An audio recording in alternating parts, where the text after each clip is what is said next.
Okay, welcome everyone to Press X Podcast episode 95. Thank you guys, as always, for waiting patiently during the credits roll. Let people kind of file in. Always appreciate the patience and certainly appreciate those of you who show up early. I mean, there are some people who were hanging out as soon as I put the podcast out, like an hour beforehand. So thank you guys so much. I feel like something I've been saying and I will continue to say is, you guys who show up during the podcast or for the podcast and show your support, the backbone of the channel, anybody who is consistently viewing my content and supporting it, absolutely the backbone of the channel. So thank you guys so much for that. I was just chilling out a little bit, listening to some Soundgarden before I went live. Shout out to any Soundgarden fans tuning in. I've been listening to them for like a year straight now. I mean, I've always been into Soundgarden. I've always appreciated like a few of their songs, but for some reason in the past year, like I just really got into them. Like I just got super into them, and I can't stop listening to them. Chris Cornell. Shout out to Chris Cornell, one of the greatest musicians, hands down. So yeah, also shout out to any fans of Soundgarden in the chat.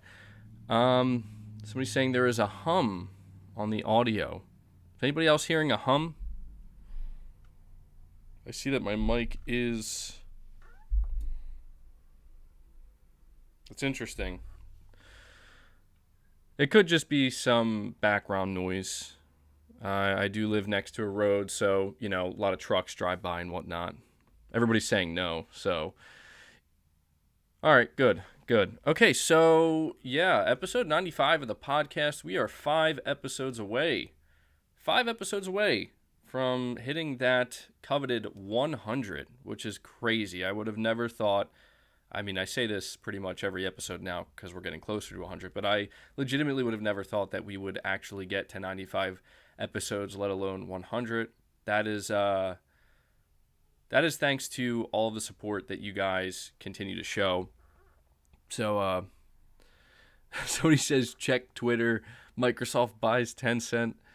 Am I going to do anything for the 100th episode? As of right now, I don't really have anything planned.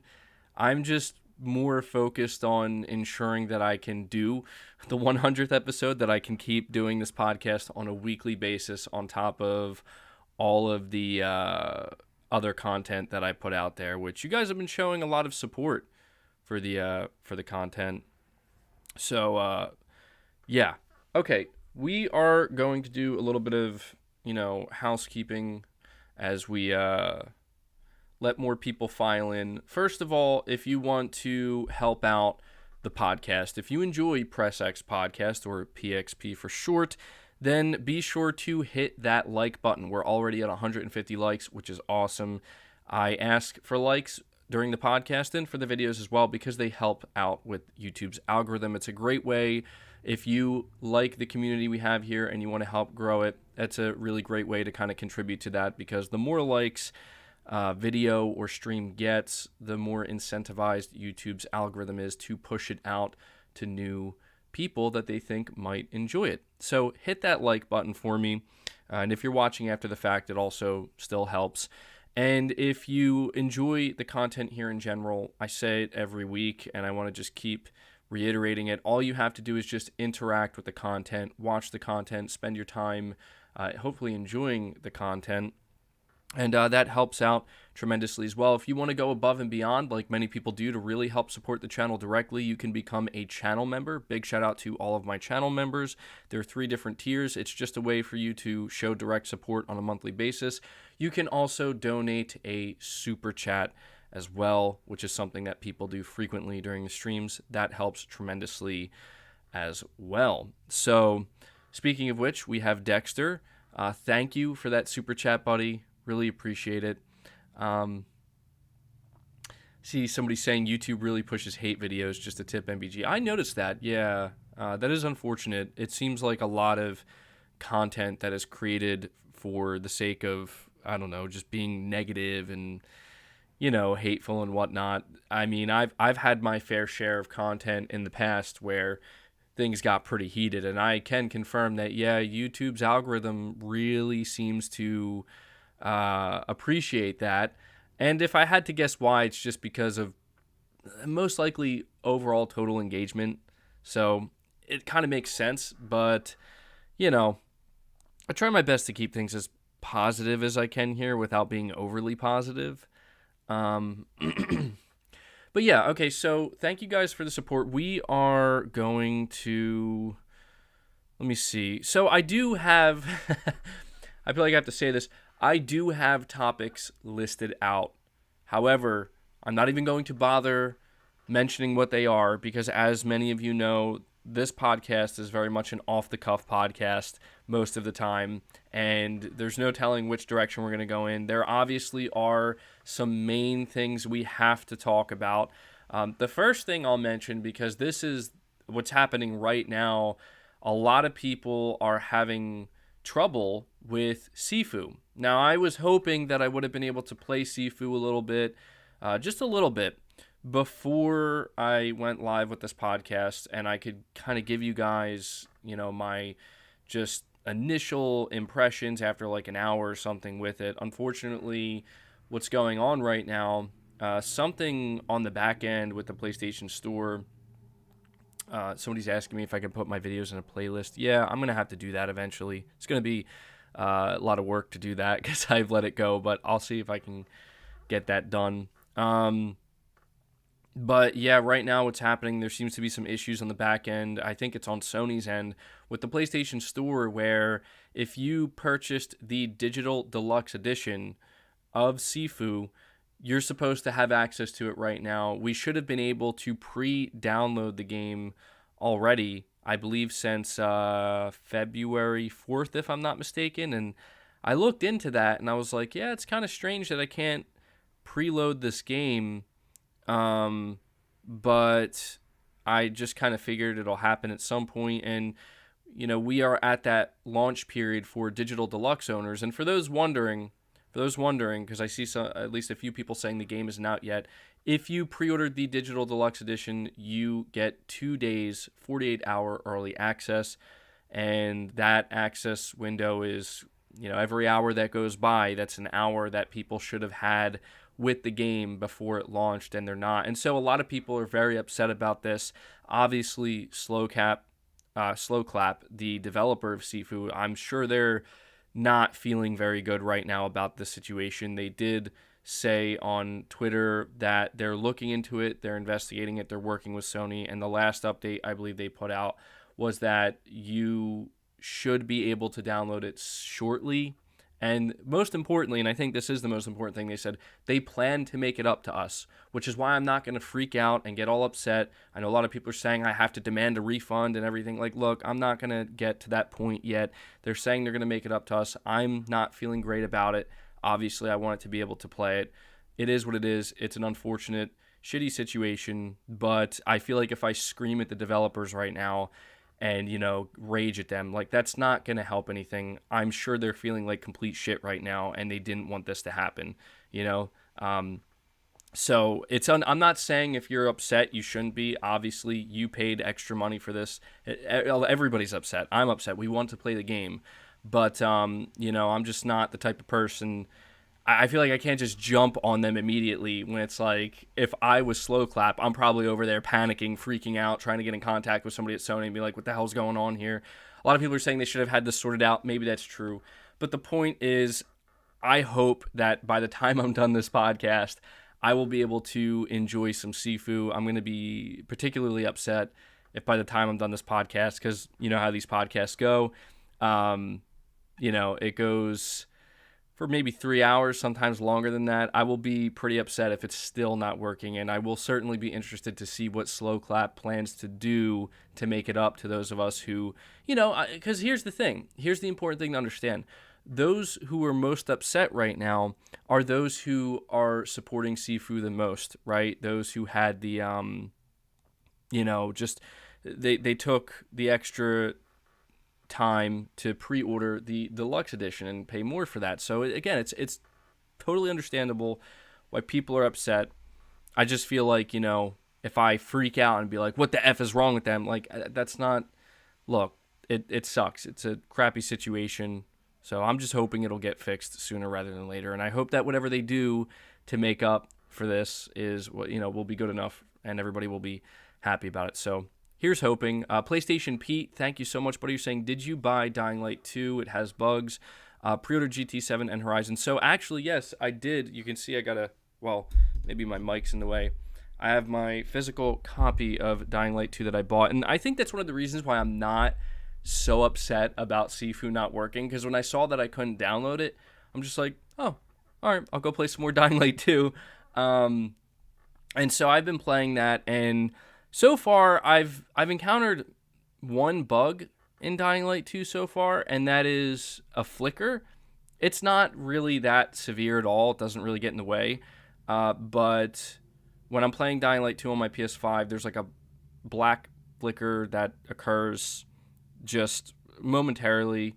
But I am enjoying it so far. I'm enjoying it more than I thought I would. And the parkour is awesome. The melee combat's awesome. The story is pretty interesting. It's not like grabbing me that much, but it's good enough to where I'm like, yeah, okay, I'm getting into this. So I'm liking Dying Light 2 so far. And also going back to Sifu, seeing that Sifu's getting pretty solid review scores. And I want to say this about Sifu.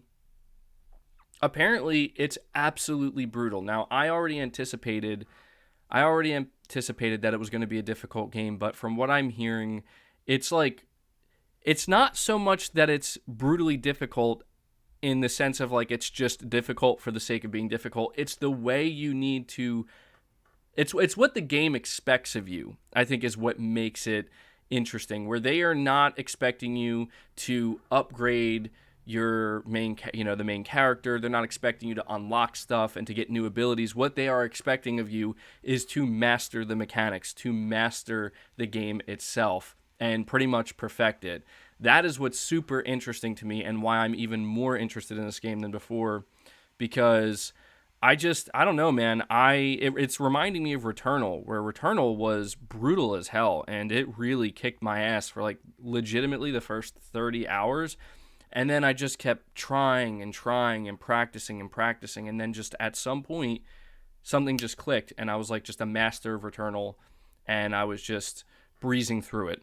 So I assume that this will be a similar situation, because that's kind of what Returnal asked of you. Returnal made it so that, hey, you have to be able to master these levels. Granted, there is a little bit of overall progression, but it's looking pretty good to me.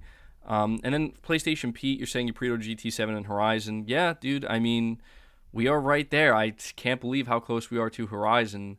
So yeah.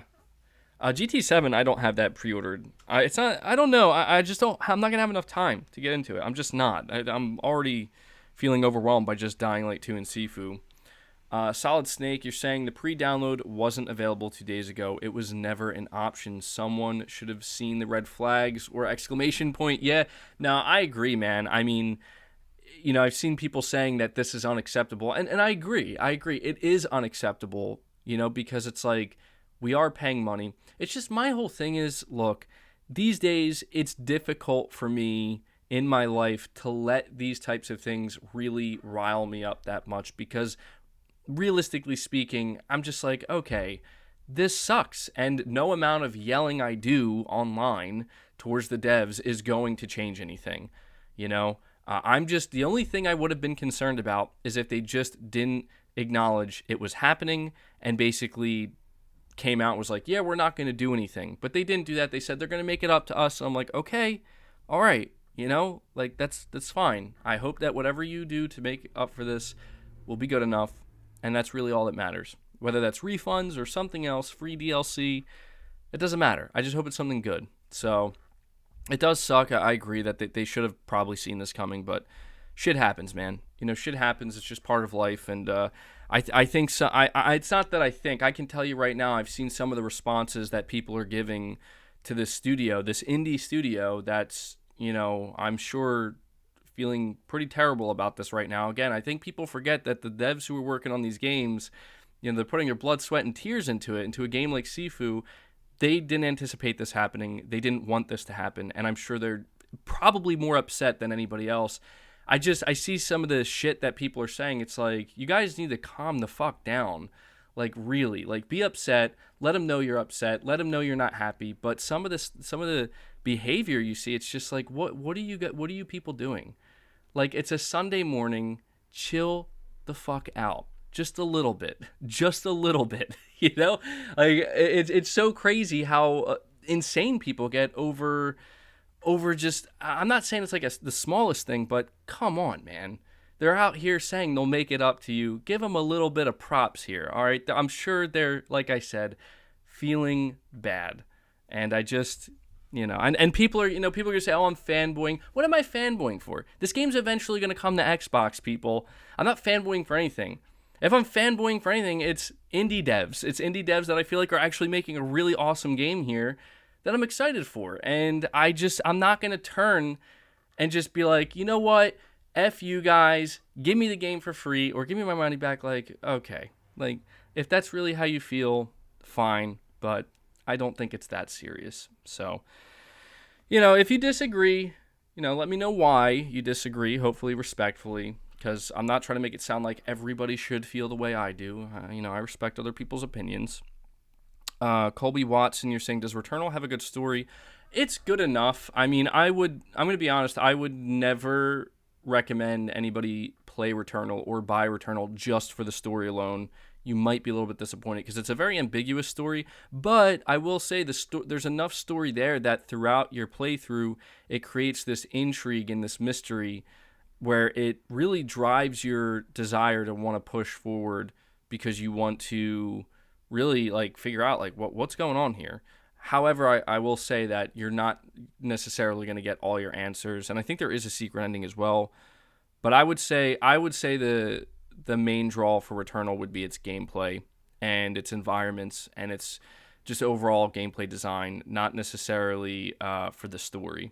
It's not on the same level as like other PlayStation titles in terms of storytelling. Sifu is never coming to Xbox. I don't think so. I'm pretty sure it'll come to Xbox at some point.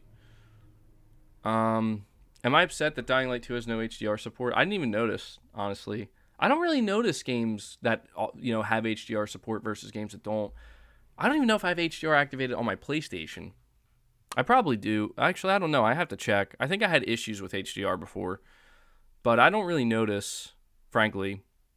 Oh, I do have something else to say about Dying Light 2 before we go any further, because you just reminded me. So one of the most disappointing things as a PlayStation 5 owner, and I know that this sounds like entitlement, and I basically just went on a rant about how people shouldn't be so entitled, and I know that this is going to come off as entitlement. I want you to know I'm not like that upset about it to the point where I'm like, this is unacceptable, this is BS. It's not like that, but it is disappointing. It's disappointing to the point where it's like, I really hope I don't see more of this going forward. What I'm talking about is if you are playing Dying Light 2 on the PlayStation 5, and I think it's the exact same, if I'm not mistaken, I'm pretty sure it's the exact same for the Xbox Series X as well. If you're playing Dying Light 2, if you want to play the performance mode, they give you 60 frames per second. However, it comes at a massive cost. You have to play it at 1080p. The resolution will not go above 1080p. And I'm just like, yikes, that, like, I'm on a PS5, bro. This is kind of like, I don't know, man.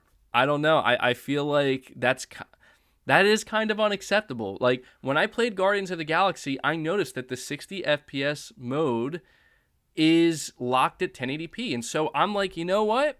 This is going to sound crazy. I'm going back to 30 FPS. I'm playing this game at 30 FPS because I'll get native 4K.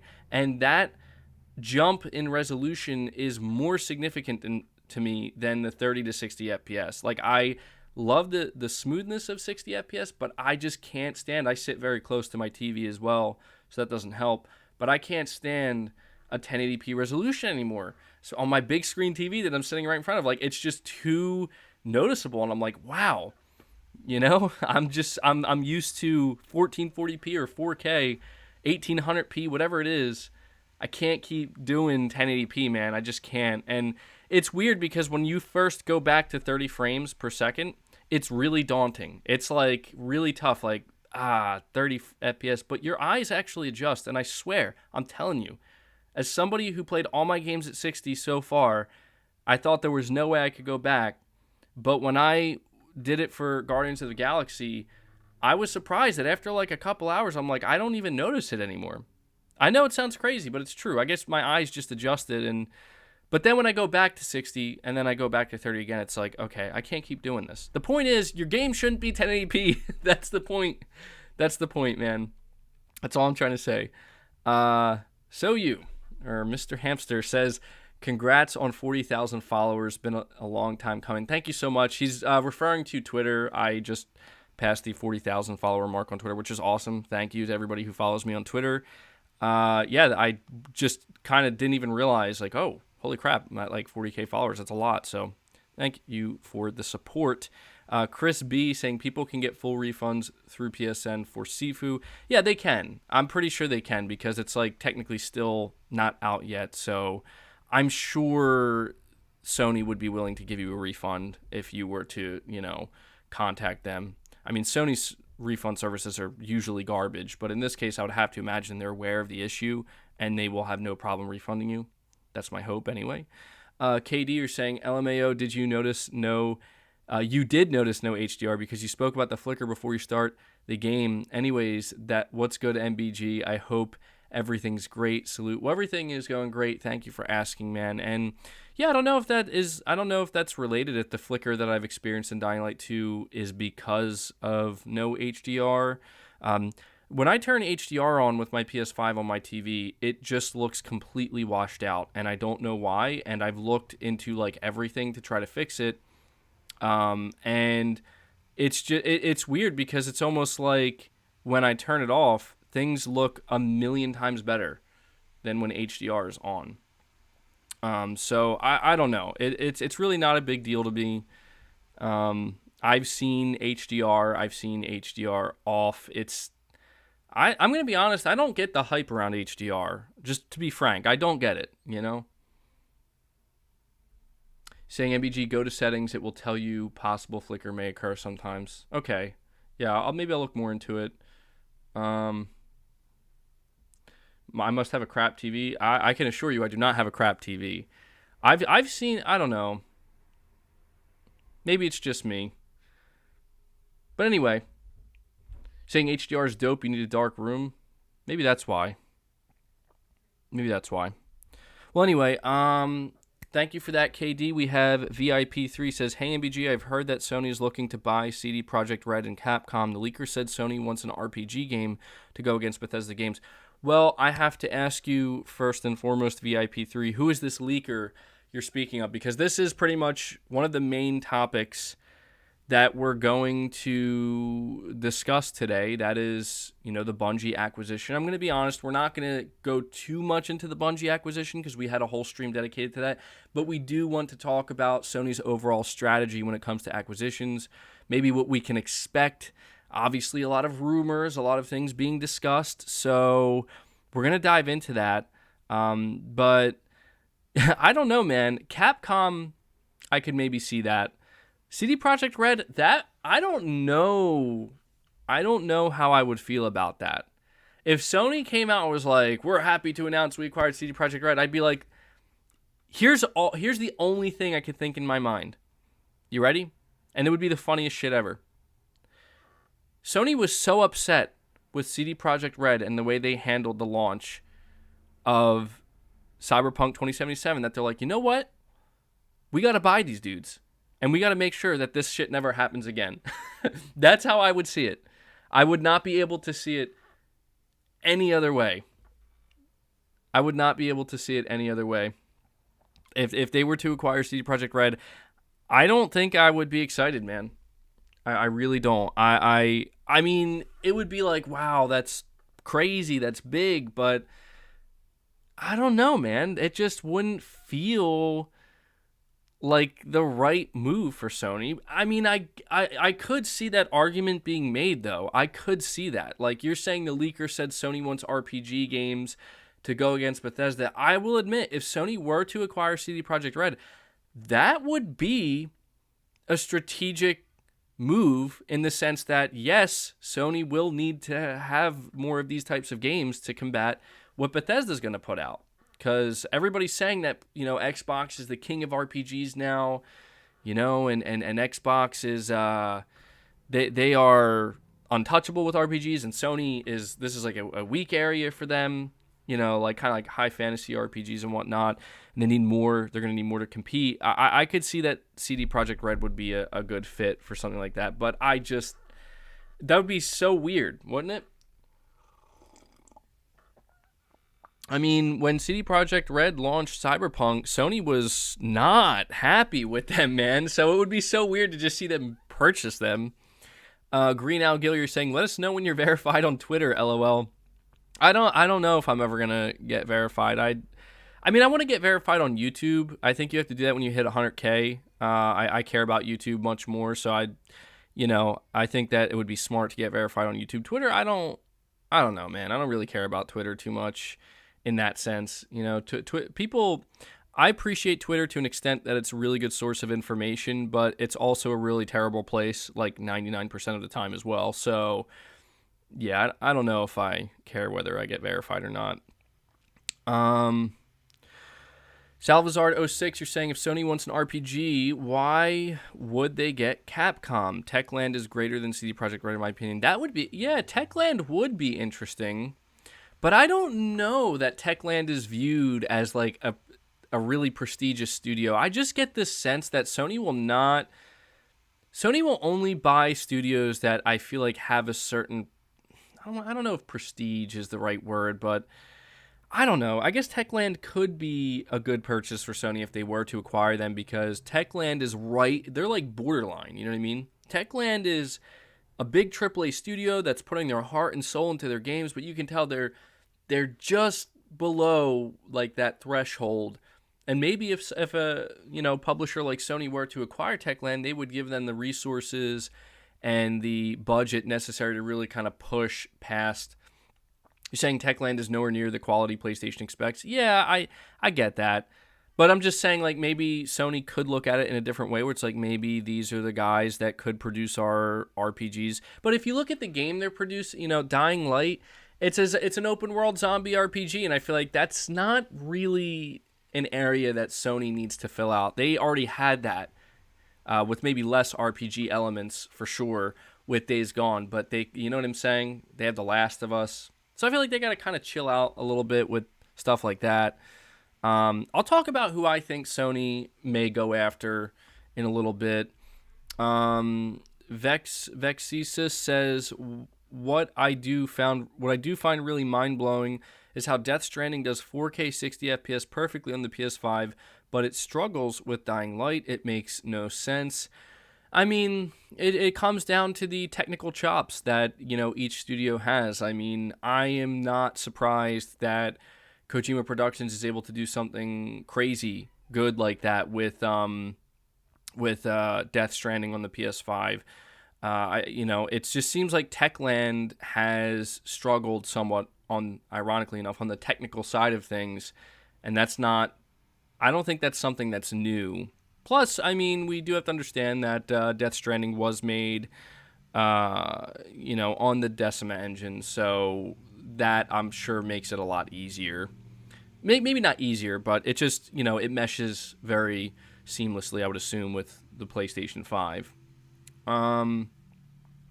See, Clammy True Colors are saying PS5 runs Ratchet at 1800, between 1800 and 2160p with full ray tracing. Far Cry 6 runs at 4K 60 on PS5. Dying Light 2 is a pretty conservative last gen, very lazily ported to next gen. I mean, I could see that.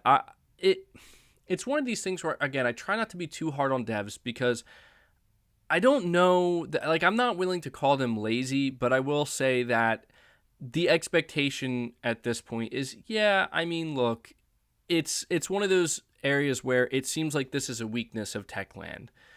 You know, like, I don't want to call them lazy, but I feel like it highlights a weak point for this studio in particular, where it's like, well, you know, it would have been nice if we could have got a little bit more optimization on this side. And my whole thing with that is going forward, man, into 2022, I don't want to see this that often. I really don't want to see games coming out here and running at 1080p on my PS5 at 60 FPS. I just don't want to see that. It's not about graphics being everything. It's just I just don't want to see that. You know, I feel like it has to be at the very least like 1440p, minimum. I don't see any reason why they couldn't do that. Am I going to play Elden Ring? Absolutely.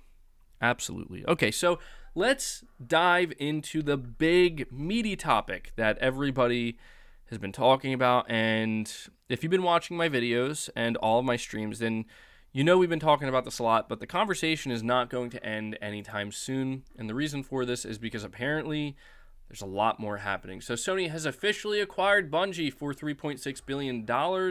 I want to talk briefly with you guys. We'll talk about this in a moment because a lot of people have been calling me out on this. And I'm just going to be real right now. I'm not going to deal with the bullshit that people are throwing my way because it's just not right.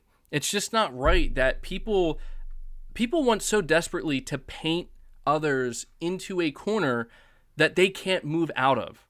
That's what people like to do, and I'm going to explain what I'm talking about in just a moment. So we're going to talk about that.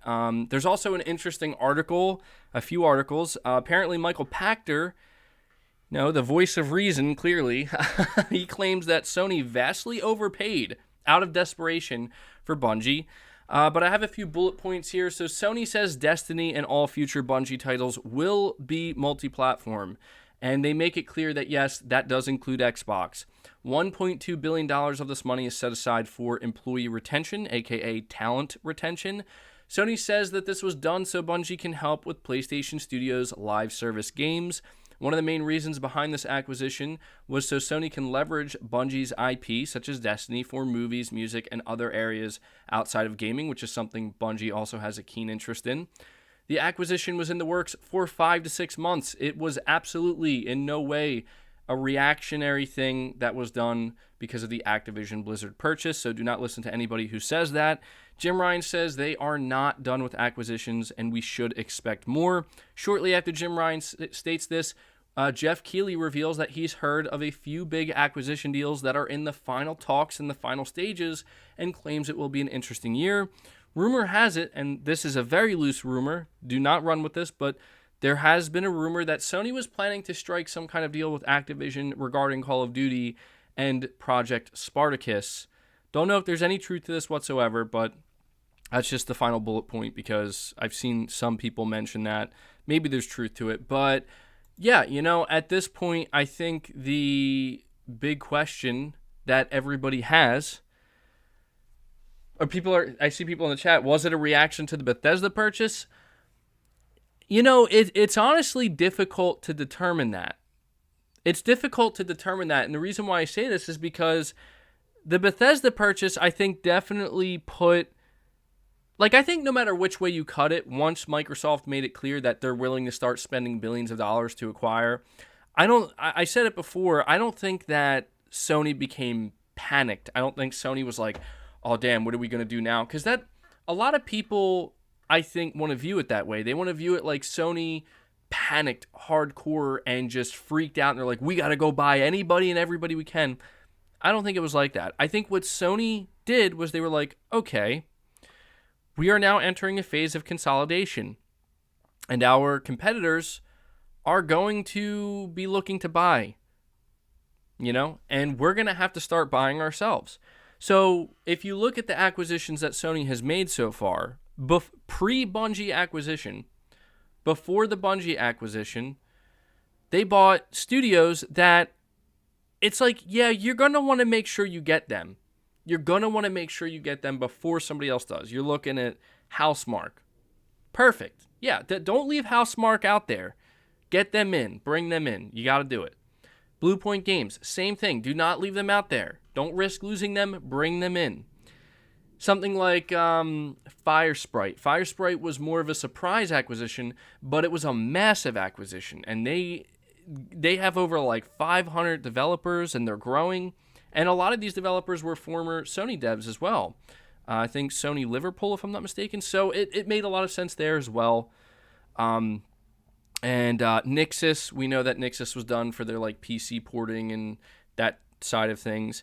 And then when you look at Bungie, if you believe what Sony's saying, which I absolutely do, because let me tell you, it's no coincidence that right after Sony announces they acquire Bungie, they also come out and they say, we are planning to release 10 live service games by 2026. 10 live service games by 2026. There's no coincidence there that, that they decided to come out and say that right after they bought Bungie. The reason why I'm pointing this out is because some people may have thought that maybe Sony was BSing a little bit. Like, oh yeah, we bought Bungie for their expertise in multiplayer live service games, and we want to leverage that. I think some people weren't buying that. Some people were like, no, you didn't. Some people were thinking like, you did this out of panic, it's because of Call of Duty. And no, they did it because they have 10 live service games that are in development, and they absolutely are going to leverage Bungie's expertise. They're putting $1.2 billion aside to make sure employees at Bungie, the talent at Bungie, does not leave, and they stay so they can help integrate with PlayStation Studios and teach them the way. And that's the thing, is like Bungie had to learn all of their everything they've learned, all the knowledge they've gained regarding live service. They had to learn the hard way, man. They've stumbled quite a few times, So Sony's like, you know what? We don't want to do that ourselves. So, no, Bungie's not a support studio. There's a very interesting conversation. There's a very interesting conversation to be had about the way Sony is treating Bungie and how that might influence and how that might impact PlayStation's internal studios. For example, Sony comes out here, they buy Bungie, and they say, oh my God, Bungie's amazing. Bungie can do whatever they want. Bungie is like completely independent. We're not going to bother them. They can do whatever they want. They can release their games wherever they want. It's autonomy, complete autonomy. Let me ask you this. If you're a developer at Insomniac, if you're a developer at Naughty Dog, if you're a developer at Santa Monica at Guerrilla, you're going to look at that and you're going to be like, the fuck? You're going to be like, what about us? Like, what do you mean? Why can't we do that too? And then Sony's going to turn to them and be like, whoa, hey, keep your mouth shut. We're talking about Bungie. You're PlayStation Studios. This is Bungie. You see what I'm saying? It creates this weird conflict, potentially. I'm not saying there will be, but it's almost like, yeah, I don't know what the implications of this are. But I'm going to make a prediction right now. This is going to be a bold prediction, and I am prepared to be completely wrong with this prediction. Okay? I'm prepared to be totally, utterly, completely wrong. And if I am, please clip this and bring it back to me and say, hey man, you were wrong. You don't have to go in hard on me because this isn't that serious. It's not like I'm saying something that crazy, but I think a lot of people would want me to be wrong about this. I think a lot of PlayStation fans maybe would want me to be wrong about this. But here's my prediction. You ready? My prediction is that every live service game that Sony produces will be completely multi-platform. I'm going to repeat that. Every live service game that PlayStation produces will be completely multi-platform. I know that people are going to say, but didn't Jim Ryan say that? He maybe hinted at it. He didn't explicitly say that. He says, you've seen us start to go multi-platform. He does not specify what that means. We can only assume he's talking about PC. We can only assume he's talking about mobile. We can assume he's talking about, I don't know, maybe the fact that they're going to let Bungie keep producing games on Xbox. I think, guys, I'm telling you now, I don't think PlayStation fans are prepared for what the fuck is about to happen. Because I'm pretty damn sure that when it comes to multiplayer live service games, I know this is going to sound crazy, and I know some people will be like, he's completely lost it. I think we're going to see him on Xbox. I seriously think we're going to see them on Xbox. Now, I do want to add to this, because this is very important. When it comes to the single-player experiences that Sony offers, such as Wolverine, Spider-Man 2, God of War, other titles that we don't know about yet that are coming in the future, they're not going to go multi-platform.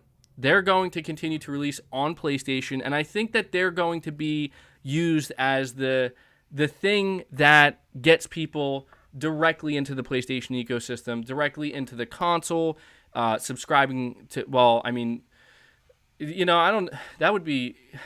I do wonder these games, these live service games, how many of them are going to be free to play? How many of them are going to require PS Plus? Now, this is why I said, I think a lot of PlayStation fans, and I'm going to get to these super chats, don't worry. A lot of PlayStation fans, I think, are either going to aggressively disagree with me, but I think a lot of PlayStation fans are going to want me to be wrong about this, because I know it sounds crazy, but guys, I need even the most hardcore PlayStation fans, I need you to just take a step back and think about the way we have been talking about PlayStation for like the past 2.5 years. PlayStation has changed, man. I mean, it's changed to a point where who the hell knows what Sony's planning anymore? Anything is possible. Literally anything from PlayStation is possible. And I'm not saying you should sit here and anticipate that, well, Sony's going to abandon the console and they're going to start becoming a multi-platform publisher and they're going to release all their games everywhere. I'm not saying that. But I do think that Jim Ryan, with this Bungie acquisition, is trying to make it clear to people, live service Sony games go everywhere. Period. End of discussion. Because what people need to realize is Sony's big picture goal here. Sony's big picture goal, whether you like it or not, whether I like it or not, their big picture goal is they want their own Fortnite. They want their own GTA Online. They want their own Warzone. I'm not saying they're making those exact type of games. They're not. They're making different games. But they want these games to be hugely successful. And the only way they do that is by A, making them free to play, B, making them available literally everywhere. I want to make it known, Sony told their investors they plan to double, I'm going to emphasize that, double their first-party revenue by 2025. Double. How do you think they do that? How do you think they do that? The writing is on the wall, people. The writing is on the wall. And I'm just trying to prepare everybody. That's all I'm saying. Like, do not be shocked. Do not be shocked if you see factions. I know. It's hard not to be shocked, but do not be surprised if you see factions on Xbox. Just saying, I'm putting it out there now. I'm ready. I'm ready for it to happen, man. I don't know. I think the real question is this. Would people be that upset? That's the question I have. If Sony announces The Last of Us Factions multiplayer and they say it's going to be free to play and it's going to be everywhere, would people really be upset about that? I mean, don't get me wrong. The internet would erupt. Like, people would be like, holy shit, what's happening? But I really wonder, like, at the end of the day, would people actually be upset? Who hacked MBG? I'm just saying this because it's like, if Bungie is owned by Sony, Bungie is now owned fully by PlayStation, and Sony turns to them and says, hey guys, your new IP, what's it called, Matter? Probably be out in like 2024, 2025, something like that. Right? Or if they make Destiny 3, yeah, go ahead. Put that on Xbox. Absolutely. You better believe Sony's internal studios are not going to sit back and be like, yeah, that's fine. It's not going to happen. I'm telling you, people need to understand. Do you know why Sony put God of War, Days Gone, Horizon Zero Dawn? Do you know why Sony put that on PC? It wasn't their idea. They were being pushed by their own developers. Sony's own developers literally kept saying to them, and this is what Cory Barlog told us, we want, put the games on PC. Do it. Do it. And it wasn't just for money. For Sony, it was for money. But for the devs, for the PlayStation Studios developers, it was because we want more people to play our game. You know, if you're somebody who worked on God of War, you want everybody in the world to play your game. And you know what Sony did? They listened. They said, okay, we'll put some of these games on PC. We'll see how they do. And they're doing great. God of War stayed at the top of the Steam chart for like 3 weeks straight. So I don't believe for a second, I'm getting into this so deeply because I do not believe for a second that Sony is going to have the balls to turn to their own internal development teams and say, just because we said Bungie could put their live service game on Xbox and release their live service games on Xbox doesn't mean you can. They might. And honestly, I think most PlayStation fans are sitting back thinking that's exactly what Sony's going to do, but I don't believe it. Not with Jim Ryan. Jim Ryan, I'm pretty sure, has already spoken to Naughty Dog, and they've already agreed, this game, this Last of Us multiplayer game, it's everywhere. If we want this, again, Naughty Dog said it themselves. One of the games that inspired Anthony Newman, I think it was Anthony Newman, who's working on this multiplayer game at Naughty Dog, Fortnite. That's one of their biggest inspirations, Fortnite. I'm trying to prepare PlayStation gamers. Single-player games are not going anywhere. Single-player games are here to stay. Single-player games are the lifeblood of Sony. Herman Hulst knows this. I'm looking to Herman Hulst because he is the man in charge of what games get made at PlayStation. And he literally said, just I think 6 months ago, single-player games are the DNA of PlayStation. As long as Herman Hulst is leading PlayStation Studios, we do not have to worry about them going anywhere. But a growth vector for Sony is the live service multiplayer games, and they are not going to limit them to just PlayStation. People also need to take a look at MLB The Show. Do you think Sony wanted to put MLB The Show on Xbox and Nintendo Switch? No, they did not. Because if they did, they would have a long time ago. They were strong-armed into it. The MLB said, we are putting this game everywhere, and if you don't like that, we're taking it. And Sony said, whoa, okay, all right. Okay, we'll do it.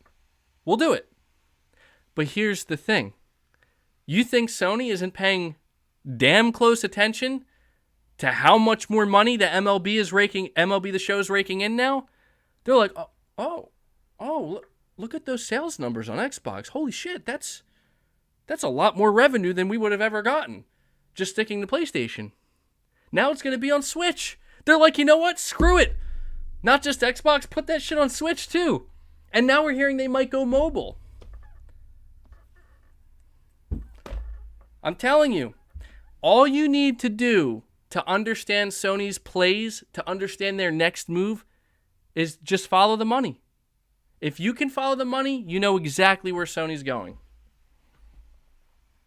But I will say that with all of this being said, I do not think Sony is going to go multi-plat with their single-player exclusives as long as they still care about selling a console. All right? That's how I see it. So, or you know what? Honestly, no, not just the console. I don't think Sony will go multi-plat with their single-player games just because I feel like that's what brings people into PlayStation. I feel like Sony's willing to take their multiplayer live service games to everybody, but they expect people to come to them for their single-player games. And if not, if they do eventually release them on PC, it will be later on. I don't think they'll do day and date with PC. I don't think they have to. I think God of War has proven they don't have to do day and date. All right, let me get through some of these super chats. KD, you said, not sure if you mentioned this, but I'm seeing Sifu reviews go up. 9 out of 10 from IGN, 4 out of 10 from 6th Axis. I think I'm going to wait for a sale on this one. Well, I can assure you right now that the only reason that Sifu is getting lower review scores from some outlets is because of the brutal difficulty. It's a very difficult game. So, KD, I think you're mentioning that now. I'll get to that super chat. Daniel DD says, From Software, Capcom, Square Enix, and Konami, here's what Sony needs to own in order to make a good generation. Well, we have to understand something here. Sony, guys, I want people to change their outlook on Sony's acquisition plans, at least for now, because I don't know exactly what Sony's outlook is, but I can assure you of this. And Sony is not looking to acquire IP. I need everybody to understand this because this is such an important differentiating factor between Microsoft's acquisition sprees and Sony's. Sony doesn't care right now about IP because they do not have an IP problem. Sony has a whole back catalog of classic IP that they can't do anything with because they don't have enough studios to do something with it. Not only that, but they have no limit to how much new IP they can create. And the IP that they're currently, putting in development now, it's pretty diverse. And there's a lot that they've already greenlit that we don't know about. So you're not going to see Sony, like when I talk about my dream is I want Sony to buy Konami so they can own Metal Gear, so they can own Castlevania and Silent Hill and free these IP. That's not what Sony's going to do because that's not the problem Sony has. Sony can make their own Silent Hill if they want. Sony can make their own Metal Gear. They can make their own Castlevania. They can make these types of games. But the real problem that Sony is facing right now is a developer problem. By that I mean Sony is not so much concerned about the IP that's being bought up and taken away. They're more concerned about, okay, there's only so much talent to go around. We need that talent. We need the developers. We need the lifeblood of game creation because we can make our own games. We can make our own, like I said, Metal Gears, our own Deviation Games is a perfect example. Sony, we can make our own Call of Duty. We have to secure this talent. So what do? You make a partnership with Deviation Games. You fund them. You own the IP, potentially. I'm assuming they own the IP. Whatever Deviation Games is making. So that way, if this shit takes off, if Deviation Games basically makes the next Call of Duty, the next generation of Call of Duty, PlayStation was there from the ground floor. They were there from the bottom, and they're like, you know what? What do you guys think about us acquiring you?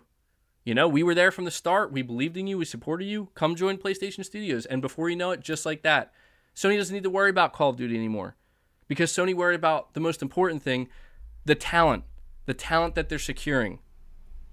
Telling you now, that is I think where we need to kind of shift our mindset of Sony's approach to buying studios. Sony is looking to secure talent more than IP, and that's why I think now more than ever, well, maybe not now more than ever, I don't want to say Sony won't acquire a publisher. I just think that I don't know that that's what fits Sony's objective right now, because with a publisher, they're buying all the IP, and I feel like our conversation, this whole time has been surrounded behind, well, Sony needs to make sure that they buy so-and-so so that somebody else doesn't, but it's like, well, why? Well, because they're going to lose these games. I think Sony's probably more concerned about losing the potential talent to make those games. You know what I'm saying? I mean, I know I'm downplaying the power of brand power right now.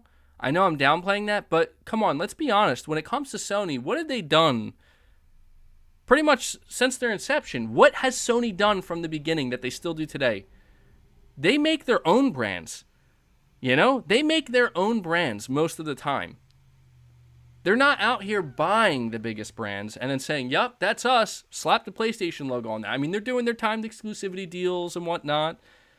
But all in all, Sony has proven that they can create their own brands, and they don't need to worry about buying other brands up just to claim that. Well, I know there's Spider-Man. I know that.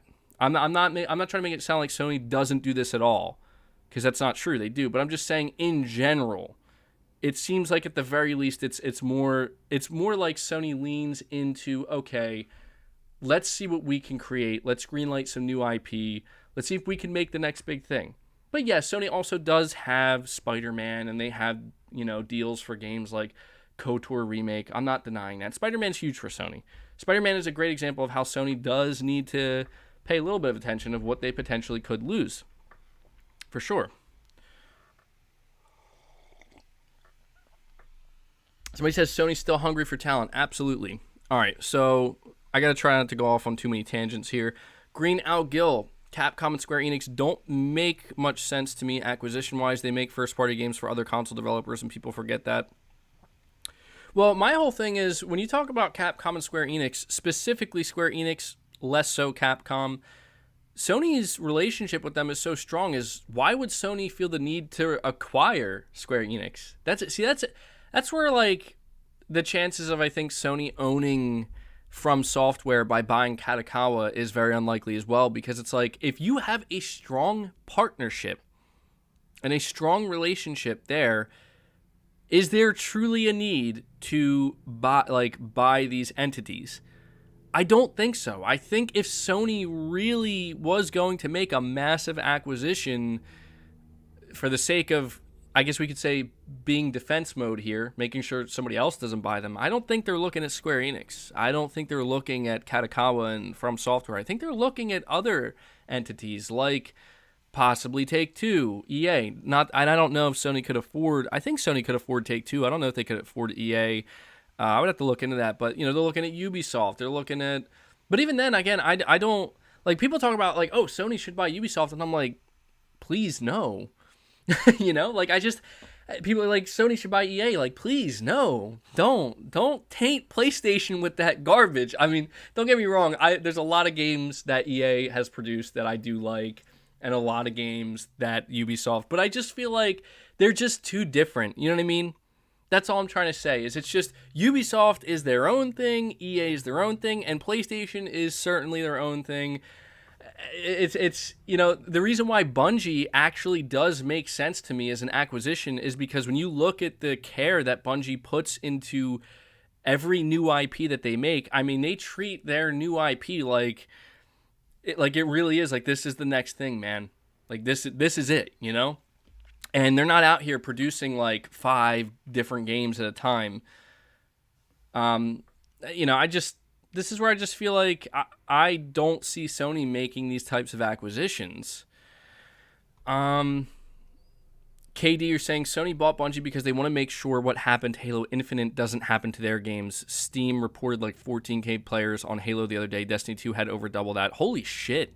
Yeah, dude, a lot of people have been pointing out to me like, bro, I know you don't play Halo and you don't pay attention, but it's dead.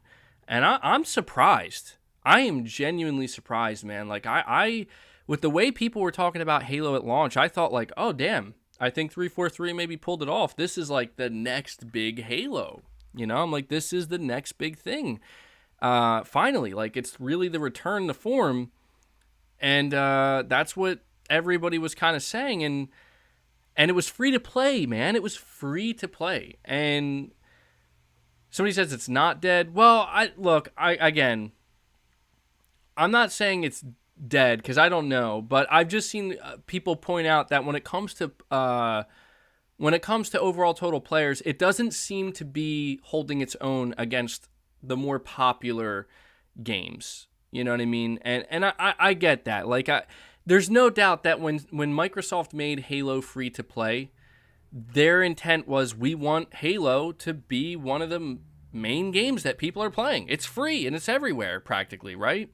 So that was their intent, but they didn't apparently achieve that. So yeah, I don't know, man. That's crazy. But I do agree that is why Sony bought Bungie. They want to make sure that, hey, when we put out our free to play game, we want to make sure it doesn't, go belly up, man. Like, we want to make sure that it has a chance to actually thrive, not just survive but thrive. And so, Sony buying Bungie was their way to hopefully fast track that. But I want to say real quick, mentioning Halo, this blew my mind. I see this article written up at WCCF Tech. Halo Infinite's roadmap with co-op and Forge just got delayed.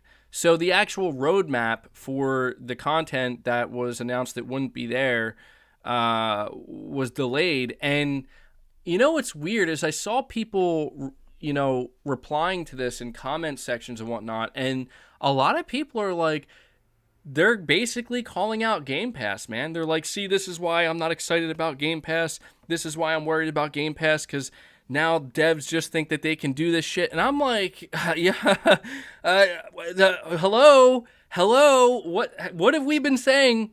What have we been saying? I mean, it's almost like, who could have seen something like this coming? Who could have seen this happen? Right? I'm not trying to go in that hard, but my God, come on, man. It's not rocket science. They have no incentive whatsoever to give a shit about rushing out the cut features and the cut content months after it's out. They have no incentive. That's just the reality. That's not me shitting on Xbox or Game Pass. That's the reality. Because I'll tell you what, if that was me in that position, I wouldn't have any incentive. I'd be like, well, we'll get to it when we get to it, you know? That's how I would see it. So, Forza was fine. You're right. Forza, I'm assuming Forza was fine. I don't hear any complaints about Forza. And I respect the hell out of Playground Games. I respect Playground Games tremendously. I've literally said before that I think Playground Games has done the heavy lifting for Microsoft for many years now. I really do. I know that people are like, oh, they're just racing games, but I'm like, look, man, Playground, that's why I'm saying Fable might be the next big thing for Xbox, the Fable reboot, because Playground Games is no joke. They are a very talented studio. That's like the kind of studio that I would expect to see under Sony, frankly. So, I'm sure that I'm going to be honest. I think Forza did the heavy lifting this holiday for Microsoft, hands down. I think they announced they had how many millions of players did Forza get? Like 15 or 18 million or something crazy like that. And I'm like, that is crazy good. That's crazy good. Even with Game Pass, that's huge. That's huge. So, yeah, Playground Games is a studio that I think Microsoft might want to continue to really invest in. Saying Halo has 20 million. So hold on, you're telling me, is that true? I would have to look into that. You're telling me that Forza is like tracking with Halo? Holy shit, dude. That is impressive. I feel like, first of all, Halo should be higher than that, but the fact that Forza is holding its own against Halo, that is impressive. Good for them, man. Good for them. So, anyway, let me get back to these super chats. iSiler, let me see. Hold on, I'm really behind in super chats. iSiler18 says, looks like ran into the issue of not being able to play Sifu, even though I got the deluxe version. LOL. Yeah, I'm telling you, man. I'm hoping that I'm really hoping that by the time I'm done this podcast, that issue is sorted out. MeTool says, I want to see you play Elden Ring. Looking forward to Sony's multiplayer games. Well, I'm definitely going to be playing Elden Ring, man. I'm very, very much excited for it, and I'm sure you are as well. And I'm looking forward to Sony's multiplayer games as well. I am. V2 saying PlayStation has to adapt and live on, which is fine. Boo Boo Defoo says, I need to see more announcements before I get mad. Well, at least good. Jose, you're saying if people like the multiplayer games Sony makes, like Factions, for example, I think they would probably want to buy a PS5 for the single-player games. Yeah, probably, man. I think that's probably another reason why Sony would be okay. I don't think Sony wants to lock multiplayer games into the console ecosystem. I know they don't. Onyx, you're saying finally only takes 1 year to open your eyes. Hashtag facts. Well, I mean, look, man, I feel like you can't blame me or any PlayStation fan for being stubborn about this, because you got to admit that PlayStation, for 4 generations straight, has stuck to a formula that they pretty much never deviated from. But with this generation in particular, and with Jim Ryan and Herman Hulst, they're like, things are changing, bro. And they're changing quick. And you can't blame PlayStation fans for being like, whoa, wait, what? Hold on, what's going on now? And they're moving at a more rapid pace. So I don't blame any PlayStation fan for being caught a little bit off guard and being like, well, I didn't expect this to happen, you know?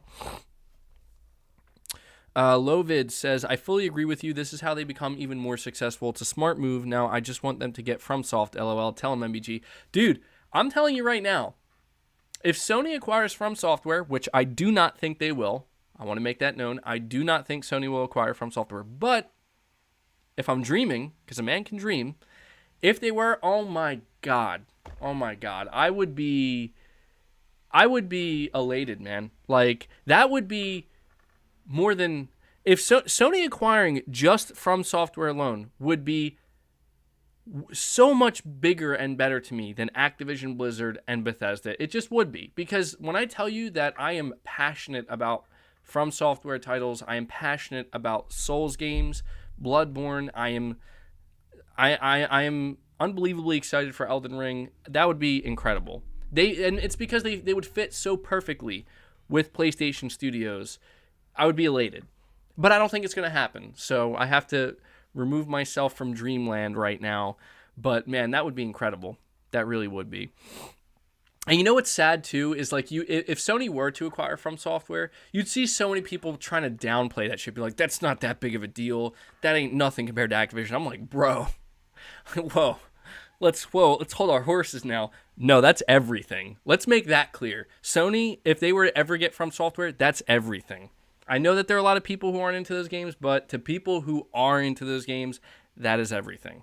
So, just like, you know, I mean, the idea of Microsoft having Bethesda, to a lot of Bethesda fans, people who are hardcore Bethesda game fans, you know, they probably felt really good that, well, maybe now Bethesda can return to greatness, you know, underneath Microsoft.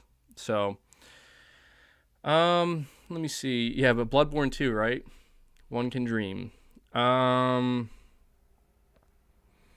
do want to, we're talking about From Software. I just want to make everybody aware that Sony they have an investment in Katakawa, which owns From Software, and they kind of entered into this like partnership with them. So I feel like that makes it less likely that they're going to acquire them, because it just goes to show that, like, they have a very good partnership, you know. But things have changed. Where the hell is Skate 4? I don't know. I want to see Skate 4 too. That's one of the EA games I am looking forward to. Spectre says Factions 2 will be PS4, PS5, not PC. 130 million users. Spectre, I'm going to tell you right now. Factions 2 will be on PC. All right? If I'm wrong, I'm wrong. But I'm telling you now, it's going to be on PC. And it's probably going to be on more than just PC. I'm just telling you, man. I'm just telling you.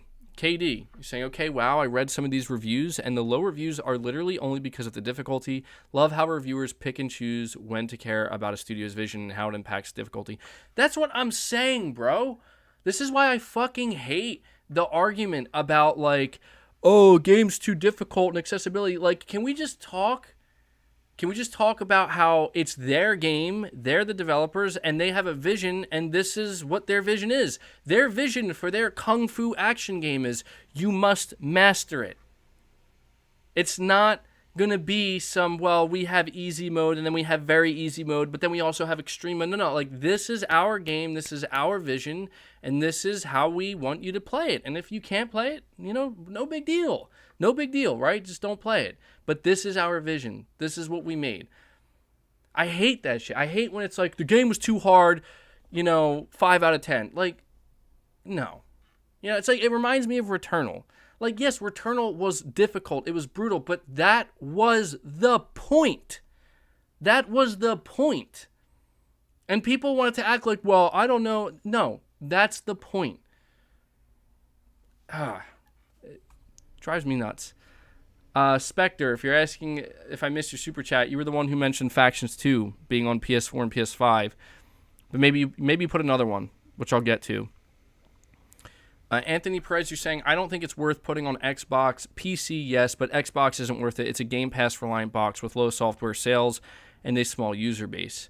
Well, I mean, yeah, there is that aspect. I know it sounds crazy, man. Trust me, I get it. I know that a lot of PlayStation fans are going to wholeheartedly disagree that Sony will never publish their games on Xbox. But at this point in time, I do not have the confidence to say that won't happen. I actually feel the opposite. I mean, you're not going to see Spider-Man 2 or Wolverine or something on Xbox. Absolutely not. No, that you will not see. But I could see maybe, if Twisted Metal's free to play. I'm just saying, man, it could just be a free to play game that's on Xbox that anybody can download and play, and it'll be cross gen, or maybe not cross gen, but cross play. I'm just saying, man, I could see that. I think things are changing rapidly for PlayStation. I think that's obvious at this point, man. But to be honest, I also want to say I can see why. I also do see the argument 100% that, a game like Factions 2 won't be on Xbox, because you might be right. Yeah, so that might be the limit. Bungie might be the limit for Sony when it comes to and MLB for letting their games go to Xbox. PC, it's another story. Okay, Kapapa, you're saying, I am a day one Destiny player, and I was happy to see Sony buy Bungie. Sony is serious about PC, and Bungie is competent. Destiny movies could be a thing. I think we are going to get Destiny movies.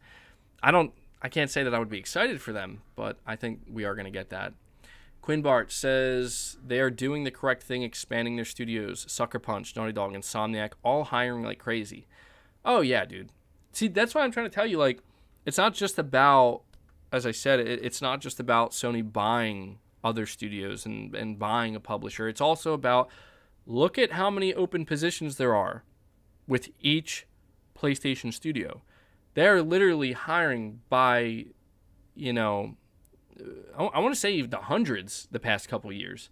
They're doubling, tripling, quadrupling the size of their internal studios because it's more about talent.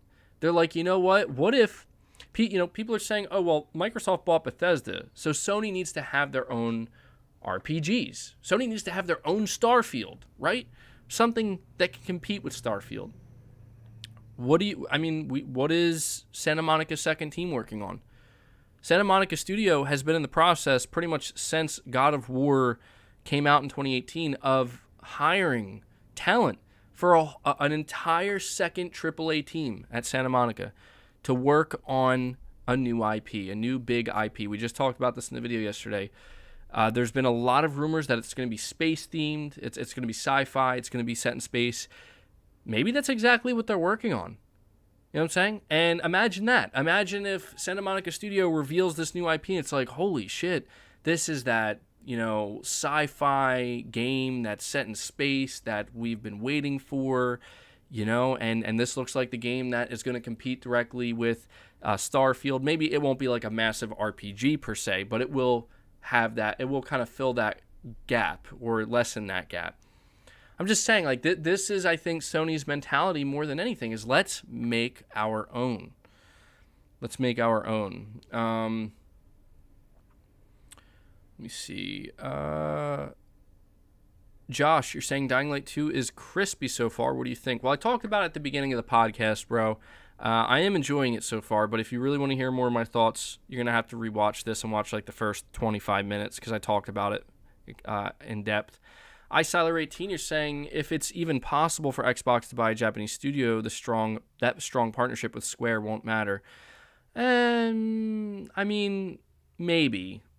I think we need to cool it with who Microsoft can acquire next, because I'm telling you now, like, Microsoft is going to be wrapped up in this Activision Blizzard deal for like the next year and a half, maybe longer, probably longer. I don't think that they're going to be buying anybody big again for quite some time. I don't see how they could.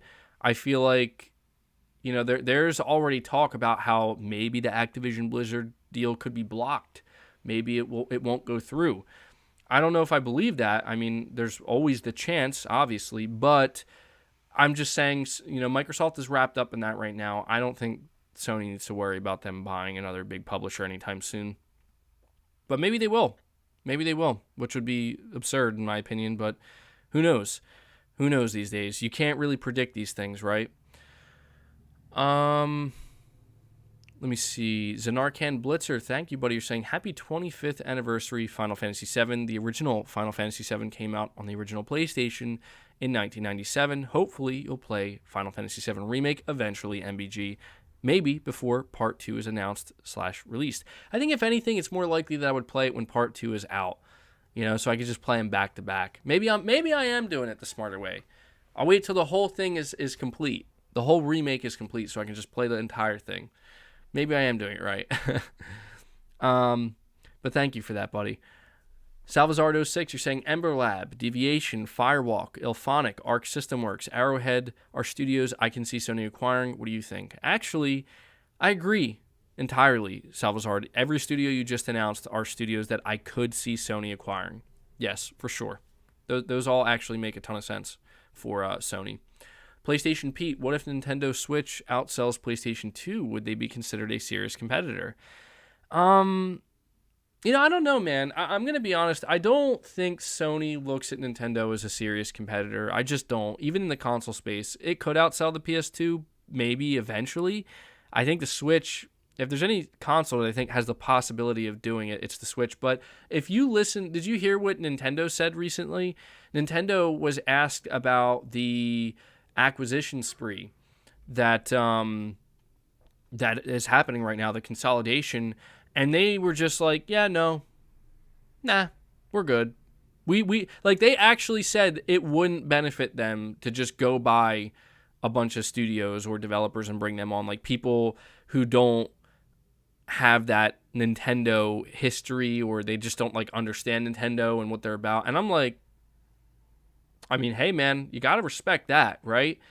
Like, they're just like, and then Nintendo just makes it clear that, yeah, we're gonna just do our own thing. We're good. We'll make our own games. And love or hate Nintendo, you gotta at least respect that. So I don't think Sony views Nintendo as a competitor in the traditional sense. I think they pay attention to them, but I don't think they're like, we need to take on Nintendo. I don't think so. I mean, if Sony really wanted to compete with Nintendo, like if Sony cared about Nintendo that way, Sony would have their own handheld out right now to compete with that, So, yeah, I mean, it's saying Mario Kart 8 sold 43.35 million copies. They don't need to acquire anyone. Exactly. There you go. Exactly. I think they're good for now. Primal Plasma, you're saying, ironically, instead of playing Halo Infinite on Game Pass, I'd rather play Battlefield 1. Is Battlefield 1 on Game Pass? I think Battlefield 1 is still on the PlayStation Plus collection as well. Light Gamer, you're saying Konami is trash. Sony should just buy their IPs. I agree. I mean, look, I know I said that Sony doesn't have an IP issue, and they don't, but I would like to see still Sony buy these IP. They don't have to make these games right away, but if Sony owns Castlevania, if Sony owns Metal Gear Solid, if Sony owns Silent Hill, at the very least, you would know that, well, if they're going to do something with them, well, there's more of a chance they'll do something with them, but they'll probably be pretty good. I feel like with Konami, I mean, Konami's literally out here being like, yo, NFTs are making us good money. Let's keep doing it. And I'm just like, why? Like, why?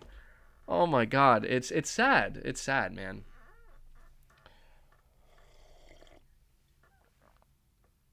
Let me see. Rari2X, you're saying, I wonder, how would you feel if Sony bought Bandai Namco? Imagine if we get an exclusive Dragon Ball Z game, maybe Xenoverse 3. Sony have moves coming up.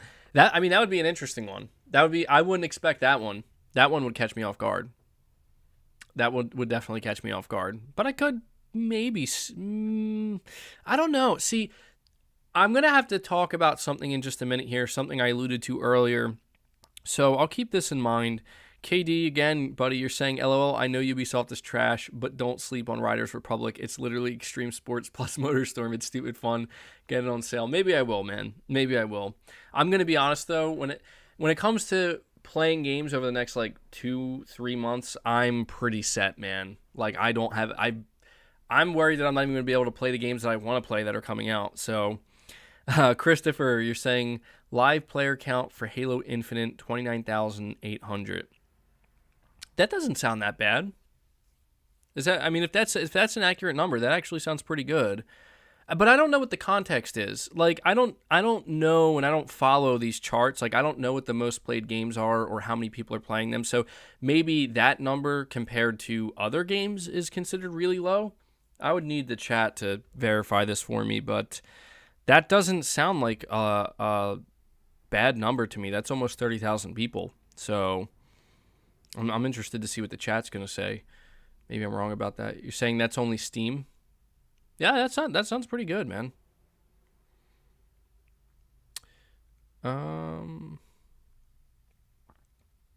Bashar, or I don't know if I said your name correctly. Sorry if I just butchered it, but you're saying considering Take-Two bought Zynga for $12 billion, I don't think Sony can afford them. That's true. I don't. Yeah, see, I'm gonna be honest.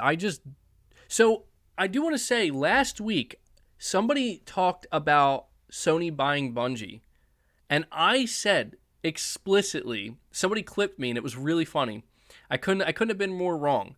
They were like, I guess you were wrong about this, MVG. And I listened to the clip myself, and I was like, yeah, I don't see Sony acquiring Bungie. I just don't see it happening. I don't think that would ever happen. And I don't think Bungie would ever want to sell.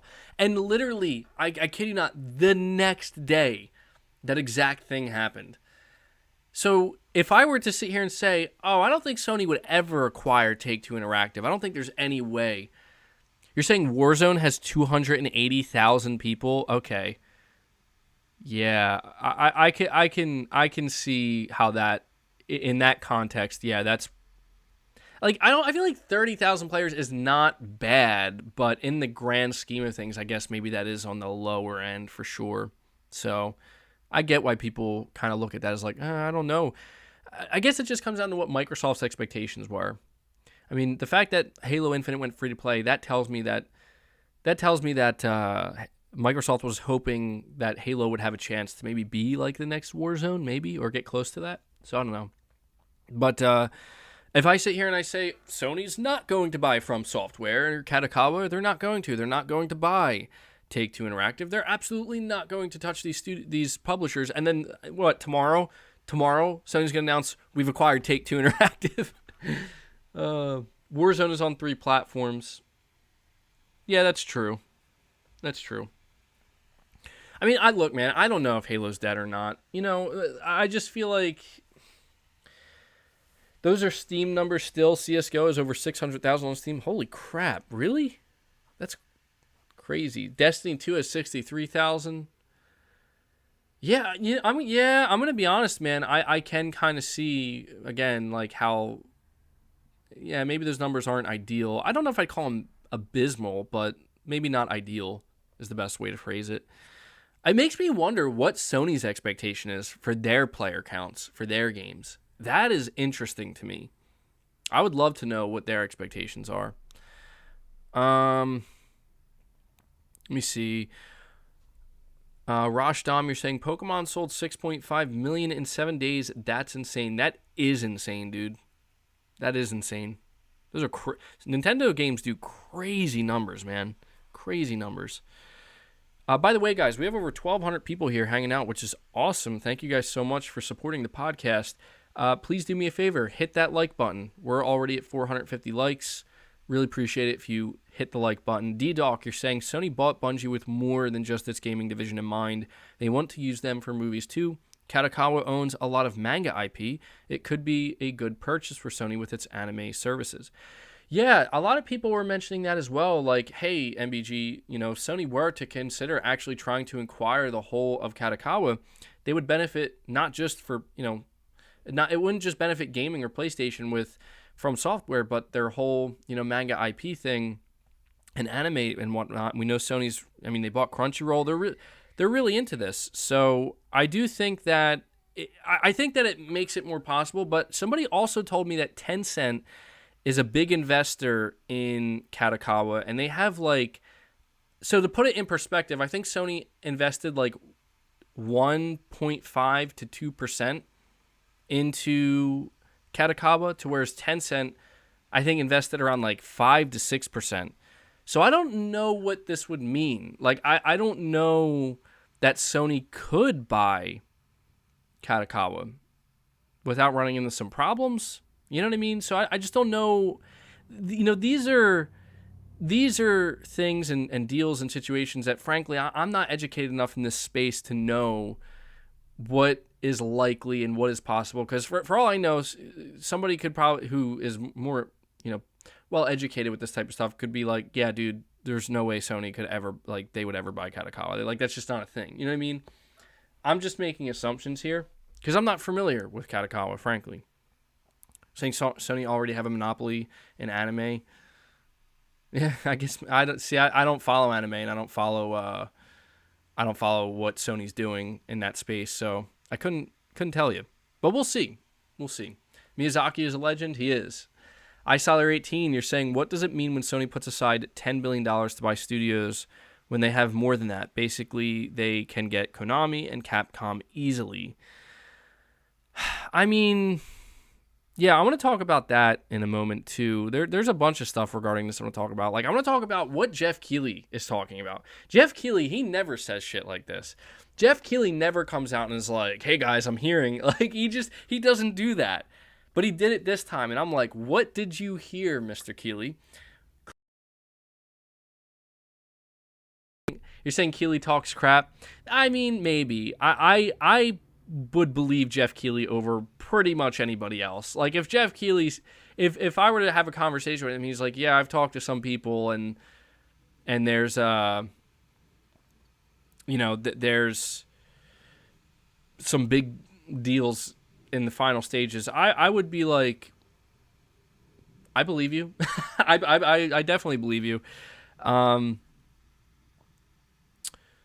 me see. So, I mean, what does this mean? Well, what we need to highlight first of all is Sony has a budget that they allocated, and this budget was for about $18 billion, roughly. Okay, this was a budget that was set, I believe, like about a year ago. And I remember covering this where, Sony's like, look, we're getting more serious with investments. We know that they were hiring for individuals to help with mergers and acquisitions. And we also had the head of Sony Pictures, when he was asked about consolidation, he made it clear that gaming is the next area of consolidation, and who's in a better position for that, than PlayStation, because people were pointing out that $18 billion that Sony set aside, that's not just for gaming. That's true. That's for the entirety of Sony. And, not everything that they acquire is going to just be for gaming. But you're saying the chief financial officer of Sony said they can go beyond that if need be. Absolutely. That's something else that people need to realize as well. Sony is not limited to just $10 billion. I mean, it's in their best interest that they don't go past that unless they really have to. But if they have to, if they need to, they will. Believe me, like, there's nothing stopping them. And I'm only saying this because this idea that people have of like, well, Sony can't do this and Sony can't do that, you need to get that out of your head. Sony can do almost anything that any other company can. Almost. I have to emphasize that. Like, yeah, Sony can't do things like Activision, but they can get pretty close to doing almost anything. Yeah, exactly. It's called a budget for a reason. Yeah, these companies can overspend. Like, that is the thing that they can do. They can make mistakes. So you better believe that Sony is not sitting here being like, well, if we got to spend $15 billion, we'll do it. Sony would only do that if it was like, I mean, the most extreme of circumstances. And even then, I don't know that they would. So, yeah, Sony, let's spend $70 billion. I mean, they would be done.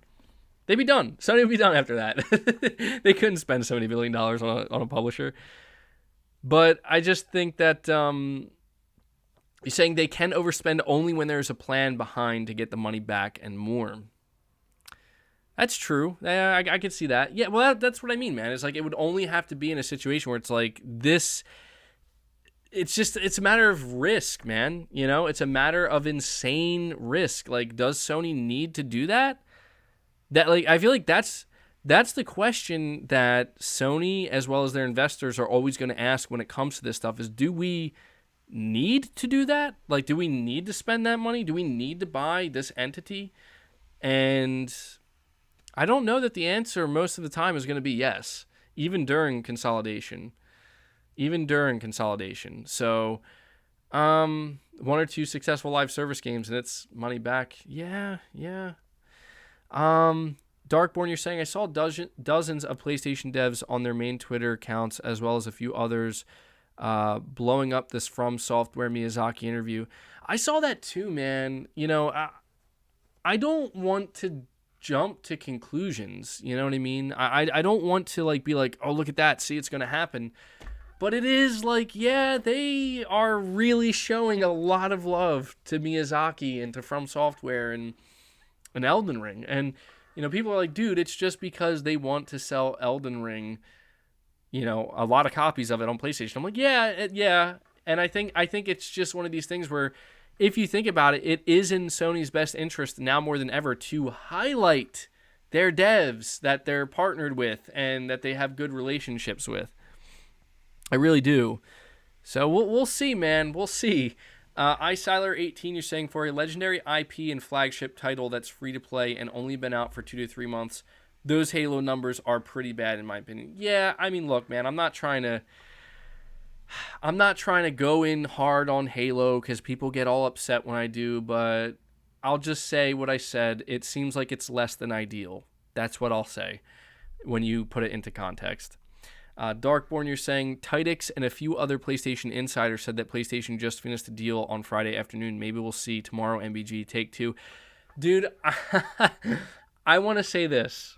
And you know what's so funny about that is you might be right. It could be tomorrow, man. It could be tomorrow. I want to say this. I pray that whoever Sony announces next is not disappointing. No offense to Bungie.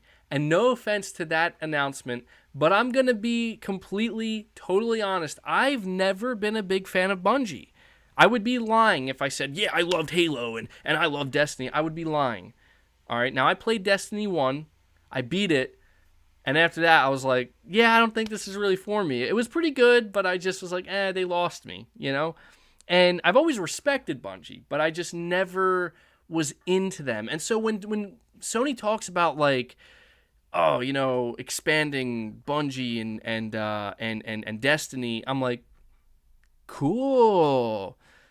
Anyway, you know, like I'm not trying to be rude when I say I'm just saying just for me personally, they're not my cup of tea. However, you know, I will like if they announce Destiny 3, I'm gonna be like, okay, awesome. I'm still not gonna, you know, I'm not into Destiny that way. I will be interested in their new IP, though. I will say. I'm always interested to see a big studio like Bungie. It's the same reason I got into Destiny 1, because I was like, oh, shit, like, this is the next big thing, right? And I got into it, I'm like, okay, it's not for me. So when they announce their new IP, I'll definitely be paying attention, but I'm really, really hoping that whatever Sony announces next really hits home with me. And I know I'm being selfish, but, like, I want... Like, if it was, like, Kadokawa and From Software, I'd be like, oh, my God, you're going to see me lose my mind. All right? If it was, like, we bought all of Konami's IP, I'd be like, oh, my God, I'm going to have tears of joy. You know? If it was something like that, I would lose my shit. If it was, like, Kojima Productions, I'd lose my ever-loving mind. But, you know, that's why I say, like, if it was CD Projekt Red, I'd be like, cool. Yeah, like I wouldn't know how to react to that because I'm not a huge fan of CD Projekt Red. I'm just not really into them that way. So if it was Capcom, that'd be crazy. Capcom would be insane. That'd be an insane move for Sony, for sure. But, you know, just to talk about this, I've seen a bunch of people as well who are insiders and whatnot talking about how Sony did finalize a deal. And I'm like, I believe it. I believe it because you have Jeff Keighley coming out right after Jim Ryan. Jim Ryan straight up was like, oh, yeah, we got more. Now, Jim Ryan knows more than anybody, right? And he wouldn't have said that. I don't think Jim Ryan would have said that so confidently if he wasn't prepared to, like, announce something soon. And I think Sony is, man. Like, I don't think Sony's fucking around either. I know people are like, oh, Sony is on their back foot and they can't keep up with Microsoft. I'm like, whoa. Let's get something straight here. Okay? Microsoft themselves, they said themselves, Microsoft, even after the Activision Blizzard deal, they're still not as big as the competition. They're still not as big as Sony. I'm like, let's make that clear right now, that just because Microsoft can spend the most amount of money does not mean that Sony's on their back foot. It just means that Sony may have to be a little bit more aggressive in certain areas, such as, like when maybe now. So what I heard, and I don't know if there's truth to this, but people were saying that like these negotiations between Bungie and Sony, have been going on for a while. We know that for like 5 to 6 months.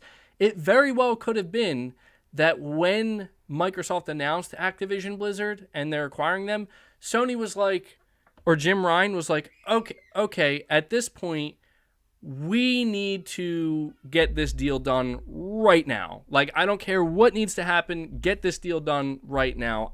I could see that happening. But it's not like Sony was like, oh, damn, they're buying Activision Blizzard. Get Bungie on the phone. No. They were probably, I could very well see a situation where they're like, Jim Ryan's looking at his phone. He's like, huh, well, would you look at that, Herman? Microsoft just acquired Activision Blizzard. Get Bungie on the phone. We're finalizing this deal today.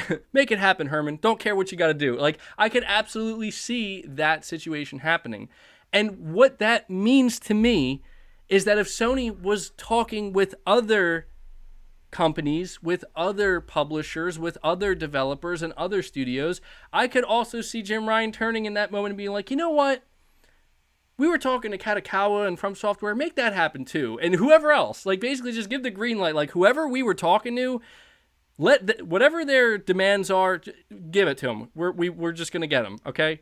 I could see that very well being a situation, and that's why I could see Sony coming out as soon as tomorrow. You know what Sony should do? I'm going to tell you what Sony should do. Sony should come out tomorrow and have like a big announcement letting us know that they've officially acquired Mark Cerny. That's what they should do. I mean, they got to lock him down, man.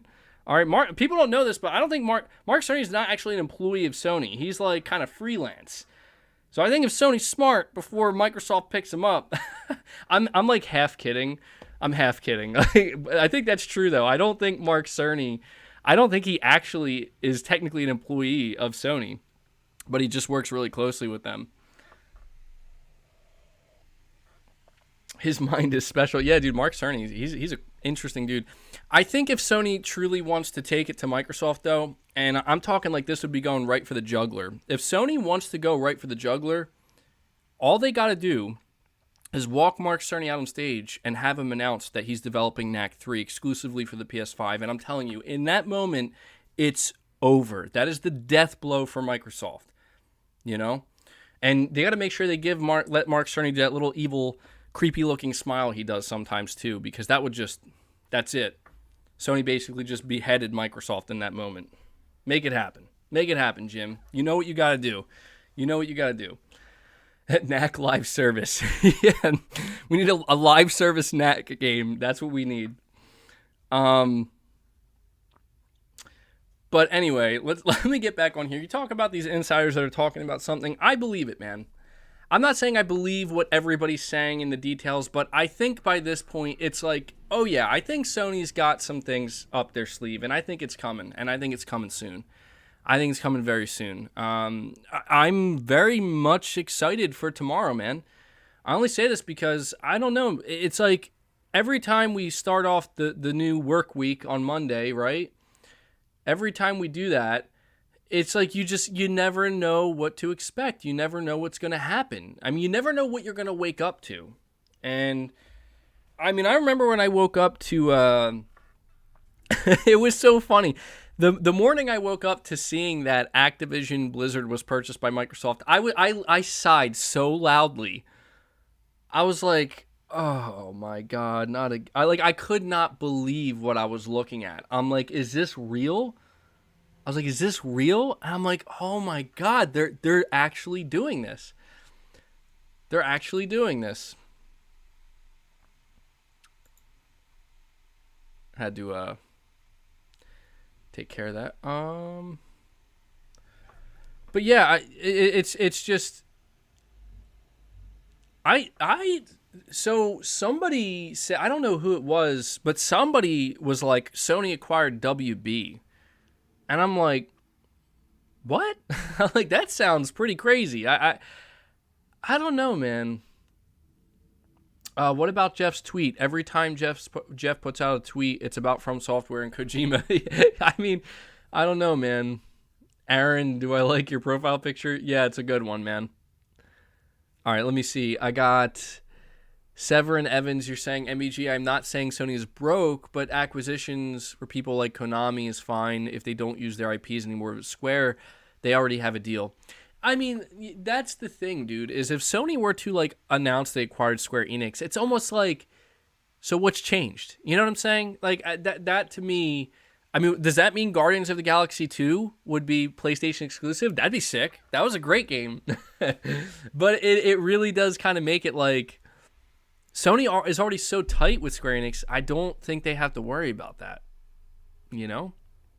What happened to Blue Box, MBG? I have no fucking clue. I legitimately have no idea what that even is anymore.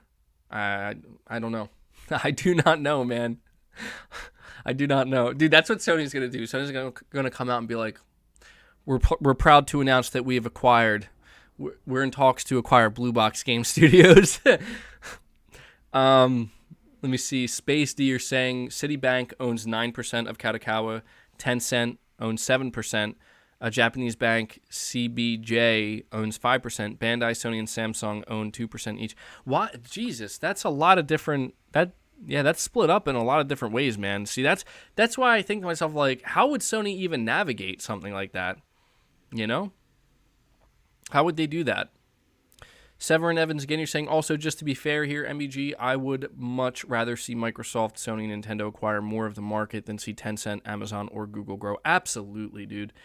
I mean, I know I'm hard on Microsoft, but when I tell you that when it comes down to it, if there's a publisher that Sony just can't get, but Microsoft can, and that publisher is going to be bought up no matter what, I'd rather, absolutely would want to see them go to Microsoft before Google or Tencent or Apple or whoever the hell else is trying to get involved in gaming. You know, like I trust Microsoft more than those companies for sure. You know, so Jay Mendez, you're saying, I keep hearing Google Stadia is dead. Should Sony invest in their streaming service / tech? I think Sony should, and I think they are. I think they have to. Google, Stadia, I said it from the start. Some of you who are maybe, subscribed to the channel at the time, we talked about Google Stadia when it was announced, and I made it clear that, this is DOA. This is going to die. This is not going to be a thing. And I was also rooting against it because I didn't like it. But I was very much convinced this is not, like, everybody's sitting here being like, this, not everybody, but a lot of people are like, this is the future. This is the future. I'm like, this is not the future, man. At least not anytime soon. This is going to die. And I'm happy to see it did, frankly.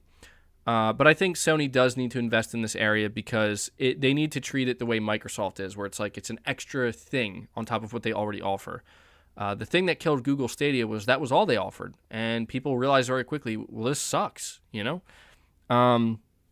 Rashdon V2, you're saying, I can see Sony taking Miyazaki for a new studio.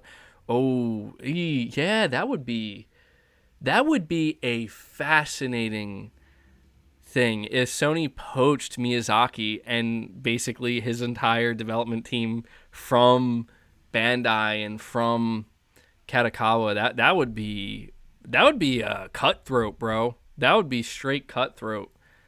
That would be a very, that's not even an option that I considered. Sony can do that. Yeah, they can try to poach and maybe give these developers everything that they would want,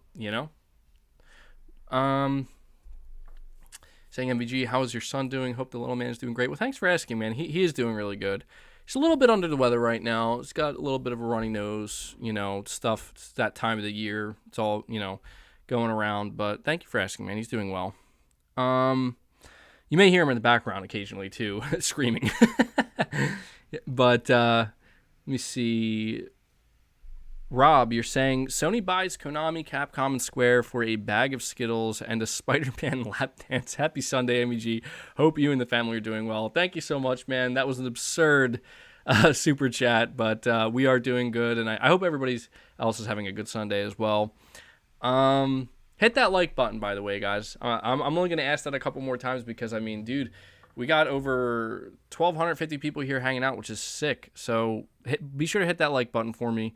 Thank you for the support. Darkborn, you're saying the death howl for Sony is if the death blow for Sony is if Mark Cerny and Kojima were collaborating on an Xbox game and console together. Oh yeah, dude, that would be a death blow to Sony. That'd be crazy. I don't think that's happening though. The console part, yeah, wow, that would be crazy if Microsoft were to get Mark Cerny to help them on their next console. I don't think they will though. I think it's because if you look at how Sony treats Mark Cerny, they kind of just like let him do whatever he wants. You know, they do. So, Kevin, you're saying with their emphasis on live services and VR, do you see a Home 2.0 as one of the 10? I actually could, man. I could see PlayStation Home returning, and I think now more than ever it makes sense for Sony to do PlayStation Home. I a lot of people talk about how Sony is in a prime position with PlayStation VR 2 and PlayStation Home maybe returning for like the metaverse. And I'm like, well, I don't like to discuss the metaverse because I feel like that kind of sucks. But I will admit that Sony kind of was there from the start, right, with PlayStation Home, and a lot of people really enjoyed it. So I would be interested to try out PlayStation Home if they made another version of it. So I think it could. It's possible. It's certainly possible. I think that Sony could be counting PlayStation Home 2.0 as one of those 10 live service games. iSiler18, you're saying, in a way, Sony is close to Capcom. They still have exclusives, PC as well. Rights to Street Fighter V, that's a classic IP for Capcom. So I don't think Capcom is a possibility for Sony, because didn't another company, I don't know who, actually, I'm going to look it up real quick. Capcom.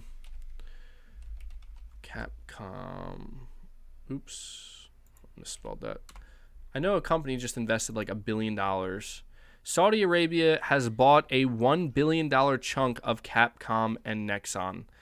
Yeah, so I don't think Capcom is up for grabs, honestly. And on top of that, I think that more recently it was Capcom's president or something that basically said they're embracing PC gaming more than anything else. And that doesn't mean they're abandoning console or anything like that, but PC is their priority. And I'm just like, this doesn't really line up with Sony's vision and goals. You know what I mean? So I would be surprised if it was Capcom. But I don't think they're up for grabs. I don't. Although I do understand why a lot of people think maybe if Sony were to try to get a publisher, that would be one that they should consider.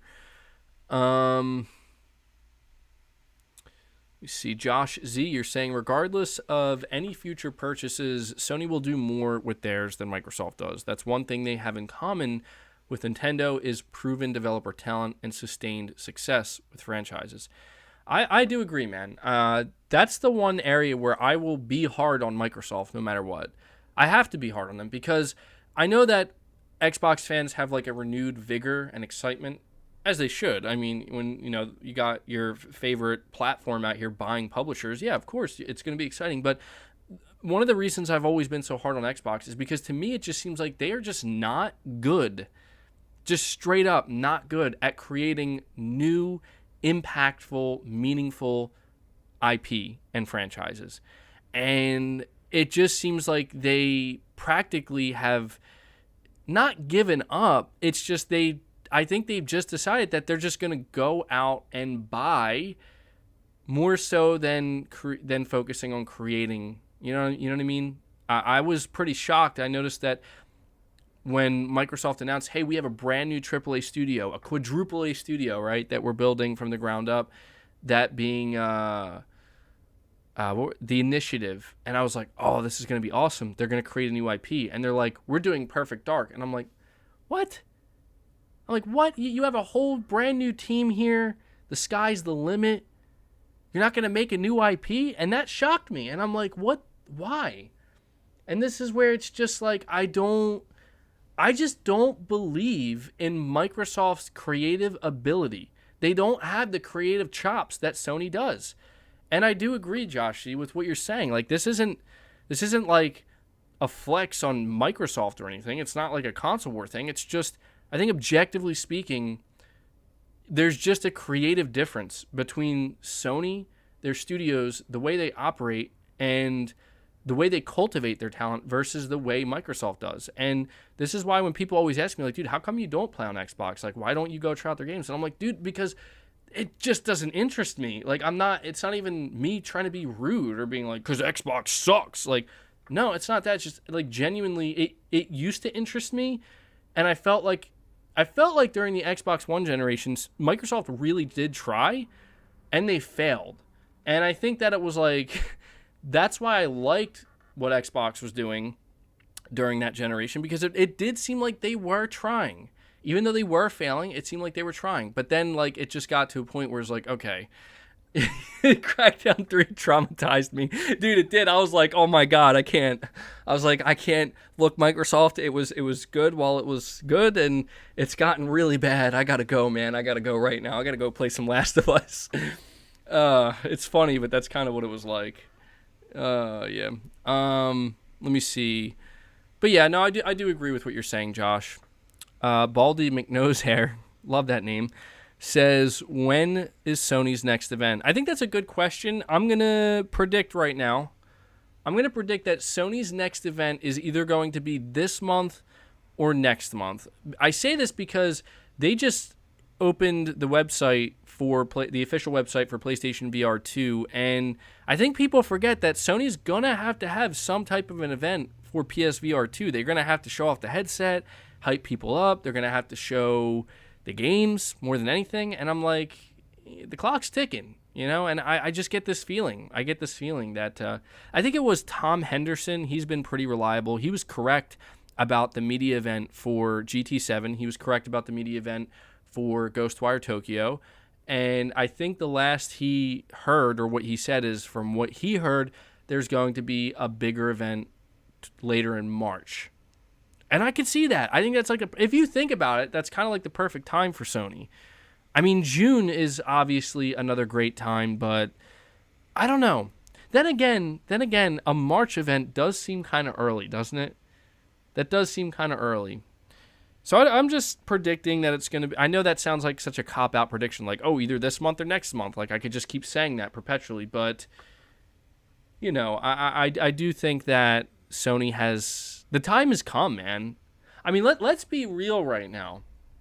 Sony has the content, man. Sony has the content locked down. Like, I'm not trying to be rude to Xbox players.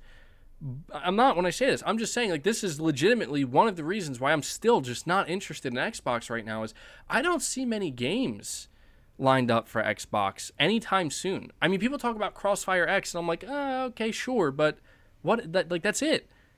That's it. You know what I mean? Crossfire X. To whereas with Sony, I'm like, dude, I'm eating so good over here in the next, like, 4 to 5 months that I don't even know if I'm going to have enough time. I don't know if I'm going to eat all this, And then on top of that, I just get this feeling like Sony hasn't announced anything new in, like, quite some time. Guys, you need to chill out in the chat. I'm not hating on Xbox when I say this. I'm speaking my truth, man.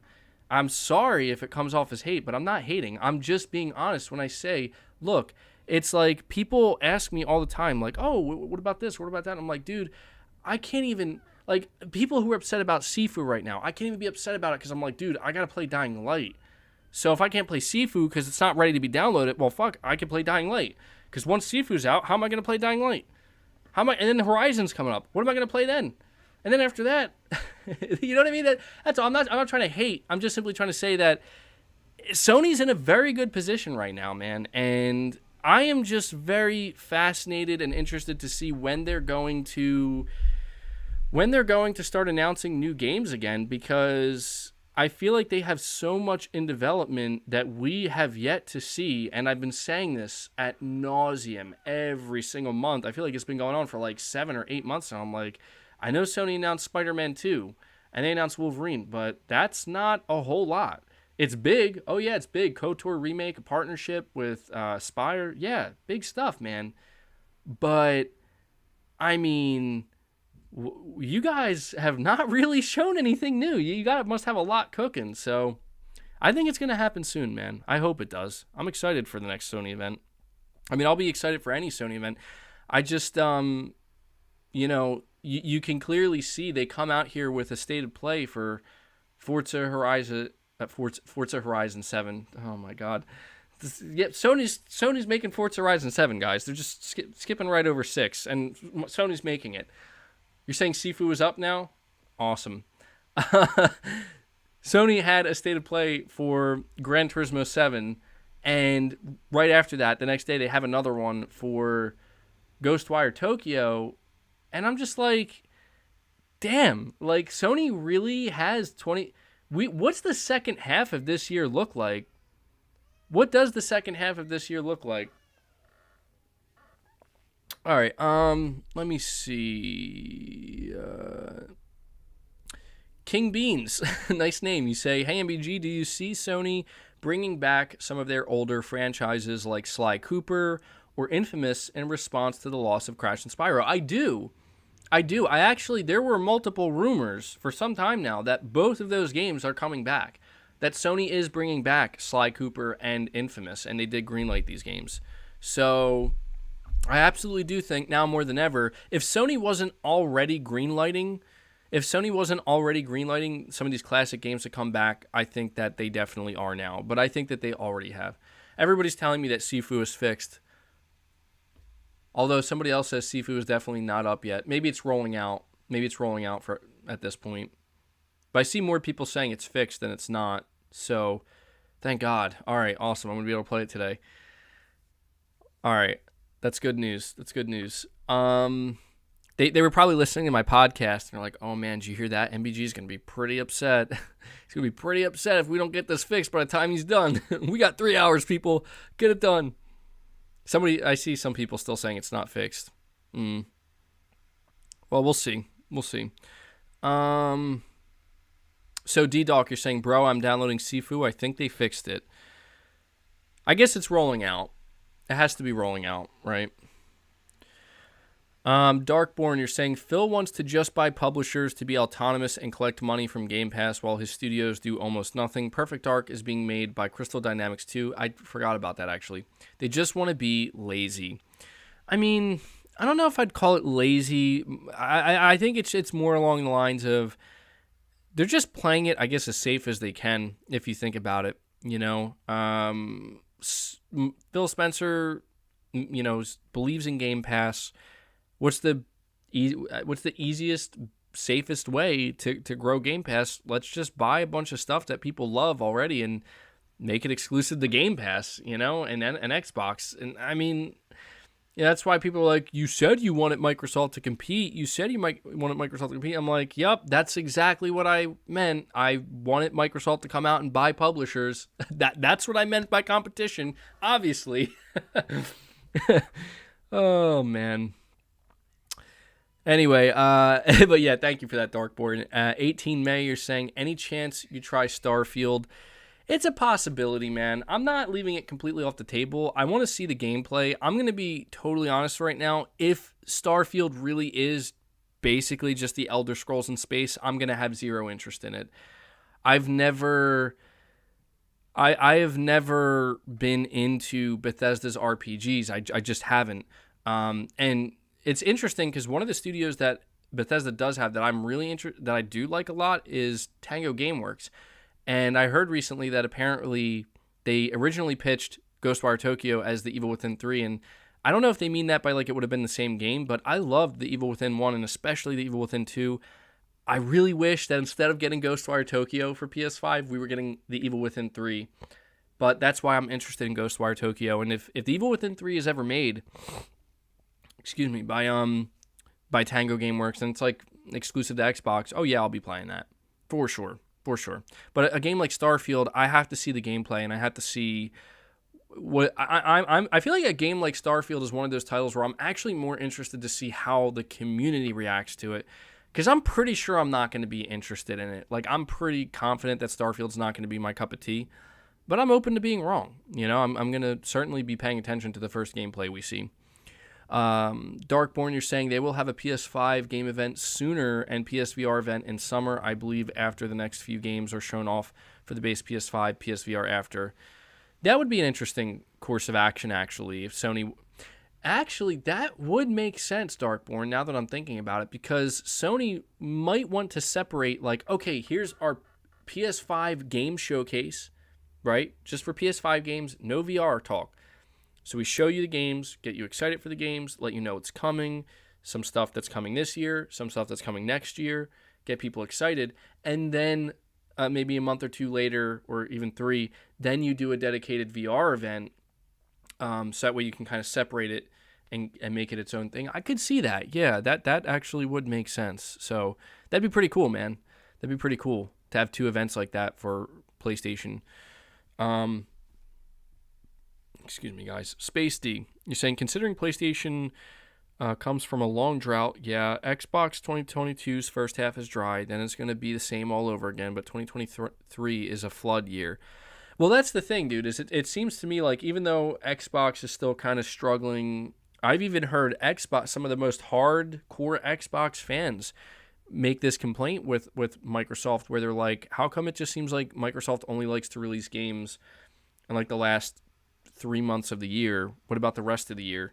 And I've heard them make this complaint. And if you do look forward to like 2023 and beyond, it certainly seems like that won't be a problem for Microsoft. It seems like it's, like you said, once 2023 comes for both Sony and Microsoft, I mean, it's going to be crazy. It's going to be crazy. 2022 is going to be crazy, frankly. It already is. 2022 is already crazy, but I just feel like things are going to get crazier. I do. I just like spit everywhere for some reason. Drive by Joe, thank you for that, buddy. And Kendallfire22, you're saying people forget about Cory Barlog's space RPG. I actually did reference that earlier. So I have to... we have to talk about this topic that I alluded to earlier. So I've been getting a lot of crap this past week because I seemingly changed my mind and changed my tune on Sony acquiring a publisher. And I'm going to be, completely honest here and own up to where my original take was leaning... I never said that Sony should definitely not buy a publisher. I want to make that clear. I have never made it sound as though Sony should never even consider buying a publisher. I never said that. I never even implied that. What I did imply was that maybe that wouldn't be the best course of action for Sony. I put out a tweet where I said, and I'm paraphrasing, but you can go read the tweet for yourself if you want. And it actually got a lot of attention. A lot of people agreed with me. I put out a tweet where I said, I kind of hope that Sony doesn't acquire a publisher. However, I would completely understand if they did. But the reason why I said this was because I was saying that it just doesn't feel like PlayStation. That doesn't feel like a PlayStation thing to do. I just don't think that Sony's strength has ever been like, we can buy the biggest and best teams and make them ours. I feel like Sony, their strength lies at the core of, we can cultivate that talent. We can do it ourselves. We can kind of build our own and flesh it out and grow it over time.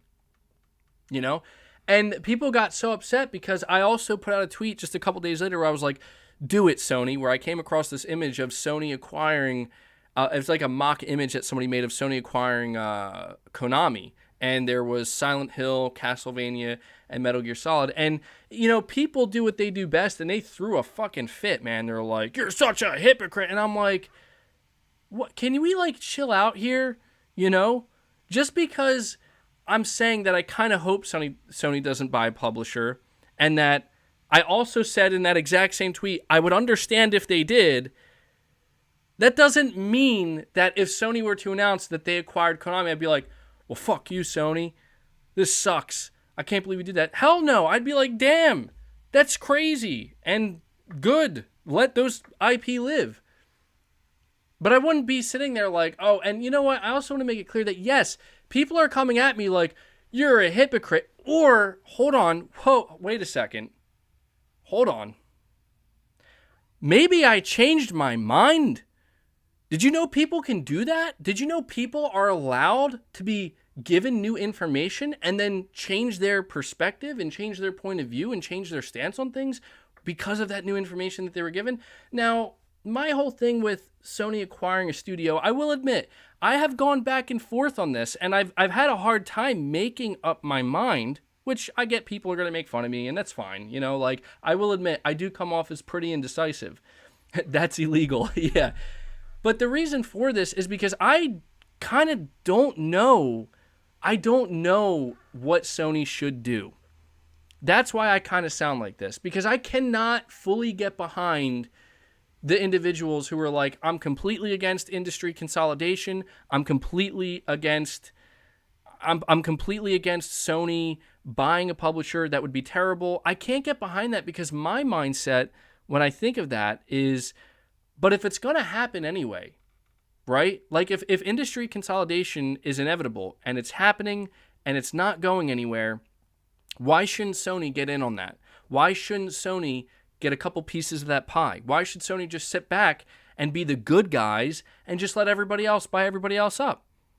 If industry consolidation is going to be that aggressive where suddenly everybody and their mother is like, we got to go out and we got to buy somebody, absolutely Sony should get in on that, right? Absolutely they should. But at the same time, there's also a part of me that does feel like, would it be a good idea for Sony to do that? Just because I feel like they should, I'm not fully convinced it would be a good idea, right? Like, I feel like if Sony were to make some type of big acquisition, like let's say they did acquire Konami, right? Let's say they did that. I'm not so sure that would work because it's like, if you think about it, the only thing Sony would actually be acquiring that is of value to maybe the PlayStation brand is their IP. I feel like Konami has very few development teams left. I feel like, you know, I just feel like, Konami, they're more into NFTs now. They have gyms and spas and whatnot. And I'm just like, I don't think that kind of aligns with Sony. And so it is one of these things where I am torn. And I understand that people are going to make fun of me because of that, and that's fine. But I just think it's a little bit messed up that people are so quick to jump on like, oh wow, you know, you can't say that. Like, you can't change your mind. You can't have a different opinion. Like, look, I know that there are going to be a lot of people who make hardline stances with stuff like this, but it's difficult for me to do that. He's saying, okay, you are torn. We get it. LOL. Well, yeah, I guess I'm waffling on here a little bit, but it's just, I do wonder. You know, I'm very curious to know if Sony does have any intention of buying a publisher, because I'm just going to be so interested to see, first of all, who they would buy and how they would integrate them. Because something else I do want to mention here, and we are going to talk about some other things as well, but something else I do want to mention is that we also have to think about the precedent that Sony buying Bungie and announcing that every single one of their games that they make in the future will be completely multi-platform. We have to think about the precedent that sets for future acquisitions. Does that mean that every studio that Sony buys is going to then be multi-platform? You know? I mean, if Sony were to buy Konami, or if they were to buy like Capcom or something, or Square Enix, does that mean that, you know, I feel like most PlayStation fans would be like, yes, all your games belong to us now. They're going to be exclusive. A lot of PlayStation fans would expect that. But then what if Sony was like, oh, no, nothing's going to change. We just own them, but nothing's going to change. I feel like that's more likely now than ever, right? Like, I feel like that is a thing. And I don't know, man. Because you have to think to yourself, let's just say while Sony was negotiating with Bungie, this is just completely hypothetical, but let's just say they were also in negotiations with Square Enix, right? Let's just, for shits and giggles here, they were also in negotiations with Square Enix. Now, these negotiations, that's what they are. They're negotiations. There's going to be a lot of back and forth and a lot of, decisions being made, a lot of different offers and different demands and whatnot. and conditions that need to be met. When Sony announced, and I want you guys to really think about this, when Sony came out and they announced, we acquired Bungie, and by the way, they're completely independent and autonomous. Suddenly, if you are Square Enix, you're going to turn to Sony and be like, whoa, whoa, whoa. We're in talks to possibly be acquired by you or merge with you. Do we get that same treatment? Because I think we should now. You gave it to Bungie. Why can't you give that to us? That, to me, is the most, I think, interesting aspect of this when we talk about these acquisitions and whatnot. I think that that's something we have to consider, where if Sony does buy another big studio, if Sony announces they bought another big studio or maybe even a publisher, I think there's a real possibility that they're going to remain multi-plat. I'm starting to think that Sony's not going to take the same route that Microsoft is, man. You're saying Bungie probably made it a requirement for the deal to go through. You're probably right, but again, think about how that influences other deals Sony could be making with other studios and other publishers. You see what I'm saying?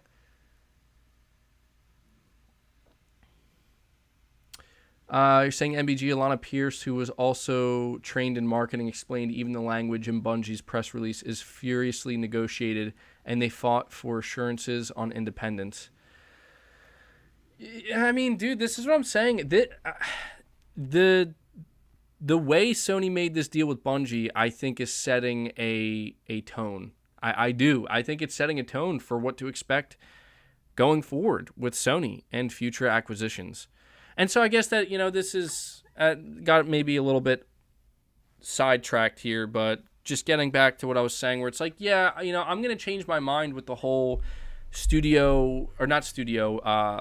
publisher acquisition thing, because, again, I'm kind of undecided, and I don't think it matters, frankly. Like, I don't think I'm going to give my opinion too much anymore on whether or not Sony should buy a publisher, because not only am I torn, but who the hell knows, man? You know what I mean? I feel like it's just like pointless trying to even predict who Sony's going to acquire next, because who knows? Seriously, who knows, man? Anything is possible these days. So, yeah, we'll see. If Sony were to acquire a publisher, though, I think I do stick to Konami, only because, man, I'm a huge sucker for Silent Hill and Metal Gear Solid, and it would just be so awesome to see what Sony could do with those IP.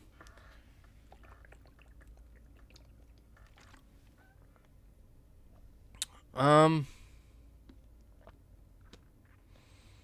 saying whatever Sony decides, you think it will be big? Let me get to your super chats, guys. Chris B, you're saying 25 games plus 10 live services by 2026 seems like a good ratio. I'm pretty sure those 10 live service games are part of the 25 that they said that they had in development. I would say that's absolutely the case. But I think essentially we're going to see almost an even split between multiplayer live service and single player. Almost even. I think it'll be more leaning. I think it'll lean more heavily in the single player side of things. The Zombie Fanatic, you're saying, hey, MBG, Konami do more than just make video games. They operate pachinko machine businesses in Japan. Yeah, there's that too. I guess if Sony were to acquire Konami, they'd acquire the pachinko business too. Exciting. Very exciting.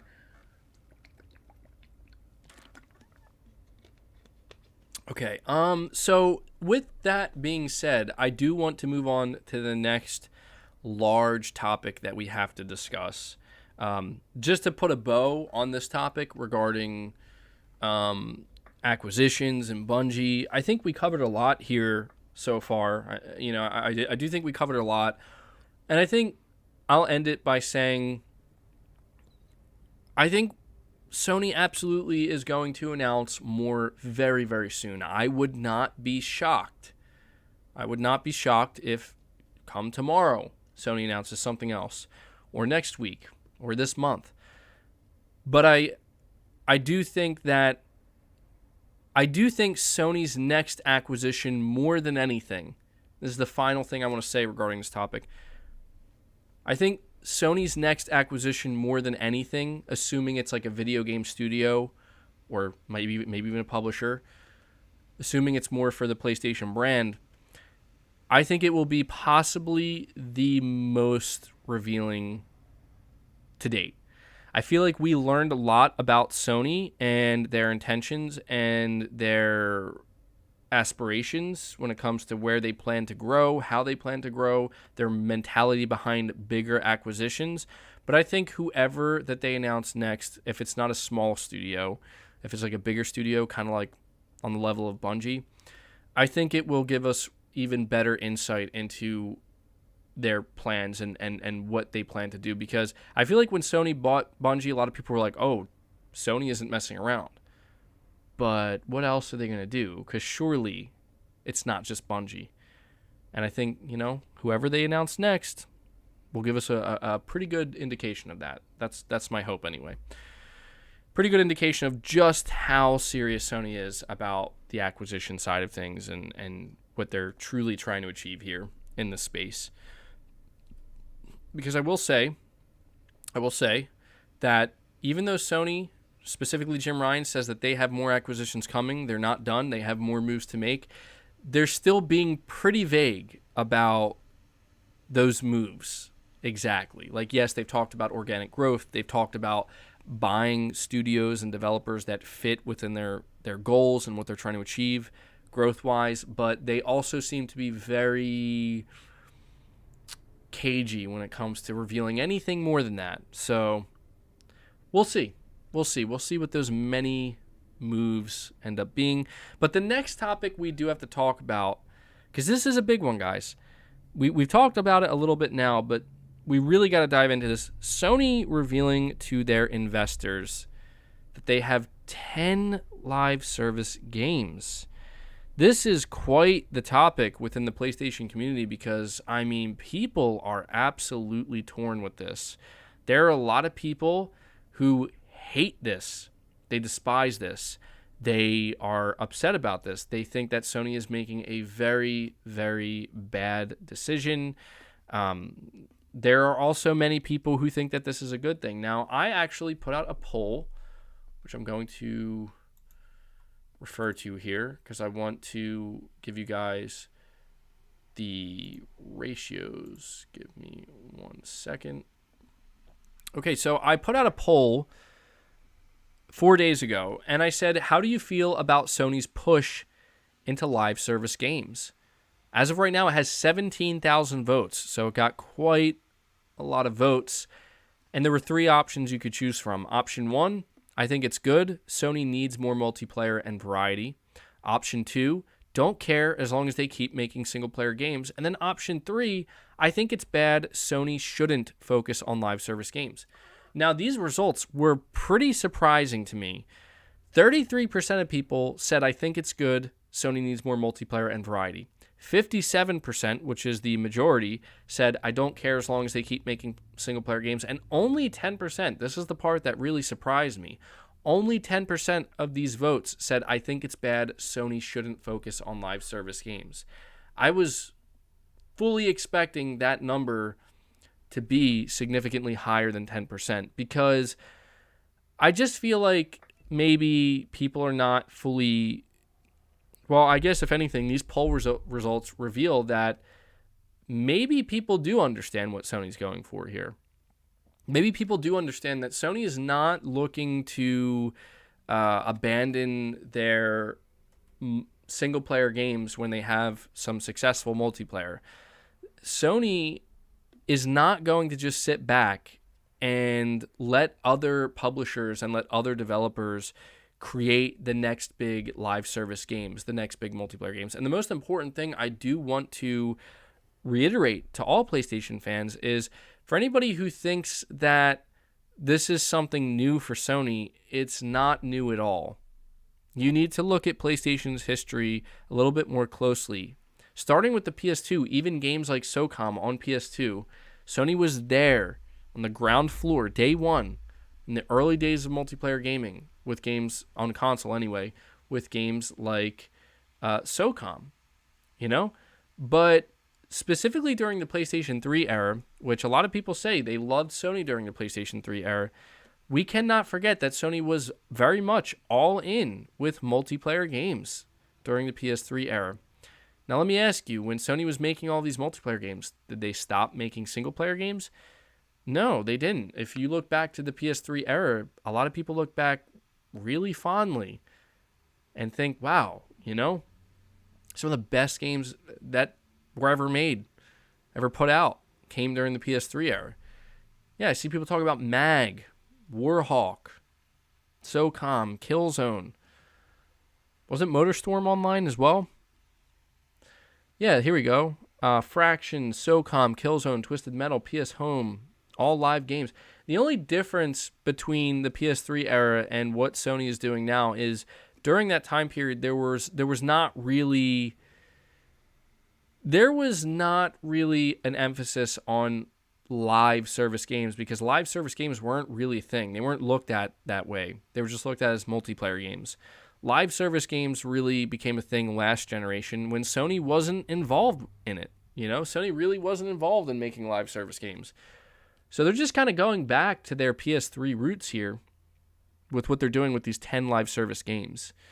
The Zombie Fanatic, you're saying, do you think that Take-Two will join PlayStation, as it seems they are doing a lot of things favoring PlayStation, like making the GTA 5 expanded and enhanced free for PS5 users? I think that does continue to show that Sony has a pretty strong partnership with Take-Two Interactive and Rockstar Games, because that is a pretty big deal. I kind of forgot about that, and I'm like, wow, yeah, PS5 owners will be able to claim GTA Online for free for the first 3 months. That was something that was announced. That was the very first thing that I think was announced during the PlayStation 5 showcase back in 2020.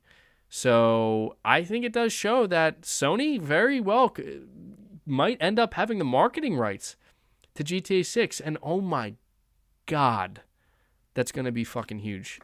Like, I know people talk about, like, oh, Sony needs to lock down GTA's exclusive. That's not going to happen. I don't think that would happen. There's no way. But Sony doesn't need that. If Sony gets the marketing rights to GTA 6, holy shit. That's a huge win for the PlayStation brand. Anybody who gets the marketing rights for a Rockstar game, that's a big win for them. I think Sony also had the marketing rights for Red Dead Redemption 2, by the way. Sorry, guys, just trying to make sure I stay hydrated. Anybody else feel a bit meh about GTA 6? I kind of do, and I'll tell you why when we get to that. But just, we also have Baldy McNosehair. Did you see Adam Conover TikTok video on Twitter? I did not. Baldy McNosehair, you're going to have to explain to me what it is you're talking about. I don't use TikTok or anything, so... Salvazard06, you're saying 10 live service games equals content for Spartacus, in my opinion. MAG reboot by Bungie? I don't think that's going to happen, but that would be sick. LOL, one can only think of the possibilities. Yeah, you know what? We do have to think about that too. You know, when it comes to live service games, where does Spartacus fall in all of this? How does this work? Is Sony planning to bring Spartacus to other platforms? Think about that for a moment. Hold on. This is interesting. What if Sony's goal with Spartacus, because let's not forget what Spartacus is going to be. Spartacus is going to be a tiered PlayStation Plus that essentially just integrates PlayStation Now. Okay? And we know they're not doing day and date with their big exclusives. So if you think about it, Spartacus would be positioned perfectly to house these types of games, and it would be a great way to kind of distribute these games onto other platforms. But I don't know. It's a tough thing, honestly, because I'm torn with this mindset. So Sony has 10 live service games that they're putting out by 2026. My question to you guys, and the question I have in general, is how many of these games are going to be free to play versus how many of these live service games are going to have a price tag? I know I'm going to make another prediction. Okay? And I know that this is a bold one. Just as I said earlier with my prediction that every single live service game that comes from Sony will be completely multi-platform, I'm going to make another bold prediction. I think every single live service game that Sony makes will be free to play. I do. And that makes me then question, if I believe they're all going to be free to play, how does that work in the Spartacus? Because if I'm not mistaken, you do not need a PlayStation Plus subscription to access free-to-play games on PlayStation. If I'm not mistaken. I'm pretty sure that's the case. So if these games are going to be free-to-play, then... Yeah, see, that's where things get kind of weird, though, right? Because Sony wants to keep growing PlayStation Plus. They want to... They want to... But they must not care that much. I just want to say that. Sony must not care that much about... They're, getting people who are hooked on games like Fortnite and Warzone. They must not care that much about getting them on the PlayStation Plus, because if they did, they would wall it off. Sony would absolutely wall it off, but they don't. So if Sony's planning to achieve the same heights as games like Warzone and Fortnite, then I don't think they're going to let PlayStation Plus get in the way of that. I don't think they will.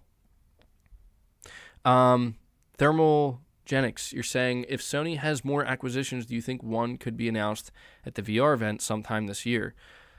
Actually, yeah, I could see that. I could see if Sony is very serious about having more games for PSVR 2. If they, I could see them buying a studio or two that focuses on VR games, and I could see them announcing it there. So yeah, I do actually. But... You're saying stop overthinking shit. We'll find out soon enough what Sony's plans are. Well, I mean, look, man, that's what I do here. That's literally the point of this podcast, to overthink everything regarding PlayStation. That is. I also want to say this about these 10 live service games. I am excited. Sorry about that. That was really squeaky. I am super excited about this. I am very... I know that there are going to be quite a few PlayStation fans who are like, I disagree, MBG. You shouldn't be excited about this. Why are you excited about this? This isn't exciting. No, man. No, look, I need to make it clear that I talk about single-player games frequently. I cover single-player games on this channel frequently. News.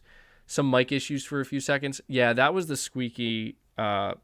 thing over here. Like when I move it, it squeaks real loud, so sorry if you heard that. But I talk about single player games a lot. Single player games are some of my favorite, and they absolutely are critical. If there wasn't single player games, and it was just multiplayer, video games would mean a hell of a lot less to me. They'd mean a hell of a lot less to me. But I'm also huge into multiplayer games, guys. My most played game of 2021, can anybody guess what it was? The game that I sunk the most amount of time into. Somebody's saying my audio is skipping. Sometimes if I hit my mic, it cuts out for 5 seconds. All right, I'm gonna try not to touch it at all then. Yeah, so there we go. Justy Spud got it first. Dead by Daylight. I put 400 hours plus into Dead by Daylight in 2021. Now, it was my first year playing the game. I got hooked into it, and I became like obsessed with playing as the killer. I was like, this is amazing. Like, I'm addicted to this. I also wanted to platinum the game. So that also. I put a lot of hours into PUBG as well. I still do play PUBG. I'm a huge fan for tactical games like that. But, dude, so that's the thing, man, is what about Ghost multiplayer? I actually put, I think, I had 131 total hours in Ghost of Tsushima Director's Cut.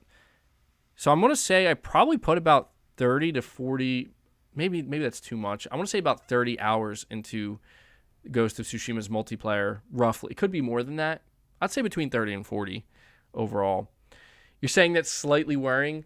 Well, dude, I was addicted to it, and... That's the thing, man, this is why I am excited, because I love my multiplayer games, man, just as much as my single player. See, the thing about single player games for me is when I extract everything out of it, it's true. I'm ready to move on, man. I'm ready to move on. And if there isn't another single player game in line that I'm looking forward to, then I'll usually go play a multiplayer game that I enjoyed. And so just the idea that Sony is going to finally be able to deliver these types of games speaks to me. It really does. And I'm hoping, guys, I may go crazy with this. You may see me go crazy with this. I don't think people understand how excited I am for The Last of Us multiplayer. I don't think people understand just how excited I am for the idea of a modern day SOCOM reboot by Guerrilla Games, possibly, for PS5. Holy shit. I don't think people understand how excited I am for this. I'm going to go crazy. I'll make separate YouTube channels, man. I'll make a separate YouTube channel just for factions. I'll make a separate YouTube channel just for SOCOM. I'll do it. I'll probably cover them on the channel too, but I'm so enthusiastic about this because this is an area that I've been wanting Sony to go just do something awesome with, because the way I look at it is, look at what Sony did in the single player space, right? Look at what Sony did with single player games. They do it better than anybody. They're going to keep doing it better than anybody. Now, if they can achieve something similar, right, in terms of quality and just how amazing a game is, but with some multiplayer live service games, oh, dude, sign me up, please. I'm very excited for this. And I want that to be known, too. Please, everybody remember I'm saying this, because I don't want people thinking I'm jumping on some kind of bandwagon when The Last of Us Factions drops. So I'm like, oh, my God, this is amazing, and I'm talking about it all the time. Remember, I was here. I was talking about this game before anybody. Well, not before anybody, but I was here from the start. I've been excited for Factions, for this multiplayer game. I've been excited for SOCOM, you know?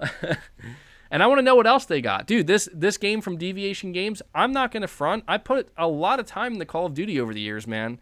I fell off of it, but I have put a lot of time in the first-person shooters. And, dude, Deviation Games, yo, let me see what you got, man. Let me see what you got. Magnum Visuals, you're saying, I think Take-Two wants to keep making more money instead of one payment. A Take-Two acquisition in the vein of Bungie makes the most sense since the CEO can continue to make more with Sony on their side. Yeah, I don't... You know what's funny? I feel like this is going to be the third or fourth time I'm saying it this podcast, and mark my words, tomorrow Sony's going to announce they acquired Take-Two. I do not think Sony is even remotely anywhere in the ballpark of acquiring Take-Two. I just don't. I think that a strong partnership is there, and I think that's all it will be. I do. Did I download Sifu yet? Not yet. As soon as I'm done my podcast, I will. Do I think Sony will buy console exclusivity rights to the new BioShock game? I think they did. You're saying Jason Blundell made the best multiplayer Call of Duties with Black Ops 2. Dude, yeah, that's what I'm saying, man. That's why I feel like Sony is not sweating possibly losing Call of Duty, because they're probably like, we got Jason Blundell, bro.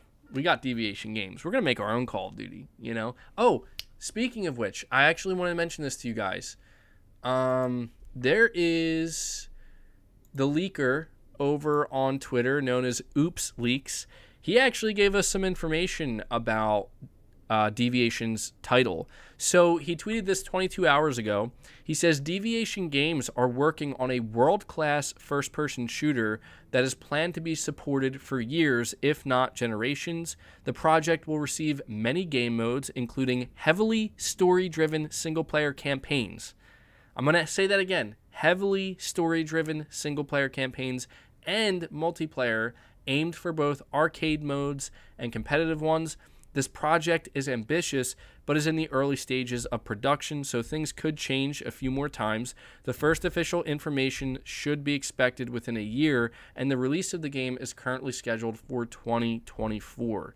So, dude, I'm telling you, what does that sound like to you, man? What does that sound like to you? That's the thing I think Sony's going for with a lot of these live service games, and I think that is one of the biggest reasons why they bought Bungie. Now, I need to ask my Destiny players this. I'm sure that there are some people listening to this who put a lot of time into Destiny. I'm going to make a statement, and you tell me if it's true or false, because I feel like I'm just going based off of what I know.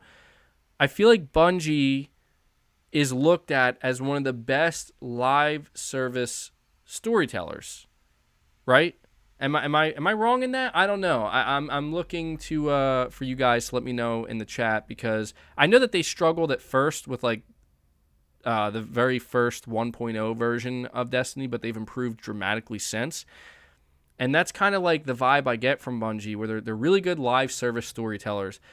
And I think that's another reason why Sony bought them, because I think Sony knows, like, maybe we can have the best of both worlds with our live service games.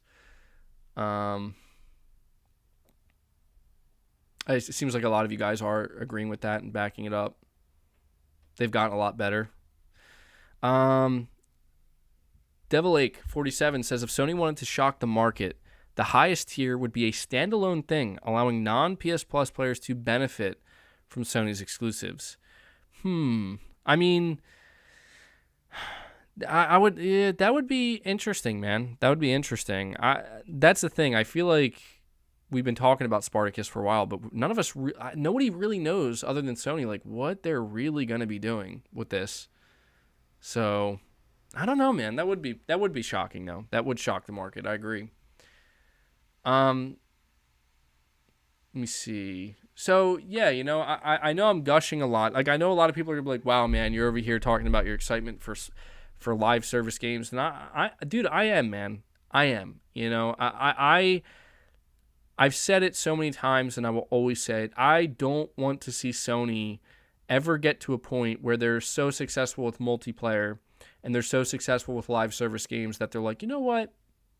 I think we're going to cool down on the single player. I don't want that at all. Like, I think Sony will always be, PlayStation will always be the place where you're going to get that cinematic AAA, you know, 20 to 30 hour story driven experience in a game. I think they're always going to be that. But I think that Sony realizes that they can be much more than that too. You know? I mean, I do want to keep talking about it. I will keep talking about it. This Last of Us multiplayer. Guys, I hope I don't end up disappointed. I hope I don't end up like blowing this game up, making it sound bigger than it really is. But God, I just think of the gameplay of The Last of Us Part 2.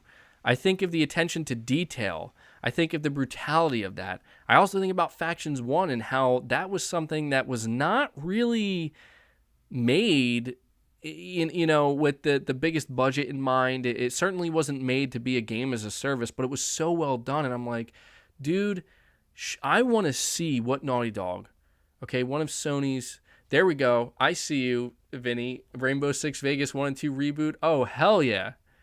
Calypso, Casino, Team 1 on roof, Team 2 crashing the slots, and Team 1 busting and grappling. Yeah, dude, great memories, bro. This is what I'm saying. I've always enjoyed multiplayer games. That would be crazy. But, dude, you're saying a Last of Us multiplayer sounds like no fun at all. Dude, I don't know, man. I've talked about it. Like, imagine it's almost like a Last of Us MMO. I know that sounds crazy, but imagine you boot up The Last of Us. What if they just call it The Last of Us Online? All right, I'm going to dream a little bit here. They call it The Last of Us Online. You boot it up. It's free to play. You create your own character, and you're dropped into the world of The Last of Us. And it's like an open world kind of hub, you know, like you would expect. And they have different factions, and you can team up with one. You can choose. There'll be like different classes. You know, you can go on. Maybe you can do story. Maybe there'll be a story. There'll be like story missions you can do, co-op. There'll be a whole separate like PvP where you can, maybe there'll even be like a battle royale where it'll be playing against real people, but there'll also be clickers and stuff. Maybe they'll have a mode where, you know, one team can play as the clickers and the bloaters and the other team can play as the survivors. I'm saying the sky's the limit here, man. And it sounds like it's going to be amazing. Like, I think that, like, could you imagine like horseback riding with like a group of survivors and your friends that you're playing with? You're saying it sounds like Red Dead Online stuff? Yeah, kind of like that, but done better. I know that sounds crazy, but done better, right? I feel like I have a lot of faith in Naughty Dog. Maybe I'm putting too much faith into them because I know that their specialty is not multiplayer, but I just feel like Naughty Dog is taking this very seriously, and I think that they don't want to mess it up, and I think that they have a lot of confidence in what they can achieve, and I just think that that could be amazing, man. Like, I think that that could be just so amazing, and that would be awesome. That's like my dream. You know, it would just be so cool to go online with some friends and be like, yo, let's play The Last of Us online, and you're doing like some story driven like Last of Us missions co-op, and then when you're done that, you go maybe do some PvP. I think that'd be I think it'd be awesome. I would absolutely love to see that. So yeah, you know, this is just why I can't agree with people who like you're saying I'm not putting too much faith. It's Naughty Dog. They're different. Yeah, that's how I feel too, man. That's how I feel too. You're saying you don't know why Rockstar's neglecting Red Dead Online. Yeah, I knew they were gonna, dude. I'm not trying to be like a Debbie Downer when it comes to Rockstar, but I just feel like they have lost their way, man. I really do. Also, you know what? That's what I want to talk about too. Let's talk about GTA 6 for a little bit because, you know, Rockstar Games broke the internet. I want to go check this right now. How many likes and retweets does Rockstar Games' last post have? So on February 4th, Rockstar comes out and says, many of you have been asking about a new entry in the Grand Theft Auto series. With every new project, our goal is always to significantly move beyond what we've previously delivered. We're pleased to confirm that active development for the next entry in the series is underway. We look forward to sharing more as soon as we are ready, so please stay tuned to the Rockstar Newswire for official details. And that tweet, okay, got 572,000 likes, 142,000 retweets. That is insane. That is insane. All they did was just come out and say, yeah, we're developing another GTA. They didn't give us any hint, not a single detail about what this game was going to be like. They didn't show an image, not a teaser, nothing. No logo, nothing. Just words saying we're developing it. You know what that tells me? This game is not going to be out anytime soon. If we're lucky, we'll get screenshots in the next 2 years. That's how I see it. And I put out this poll, which I deleted, because people were telling me that it was a stupid question. And I'm like, I don't think it's a stupid question at all. But I deleted it, because apparently if it's that stupid, it ain't worth asking. But I'm going to bring it up here. I put out a poll where I said, do you think GTA 6 will have a single-player story? And people were like, of course it will. Absolutely. And I'm like, yo, why is everybody so confident?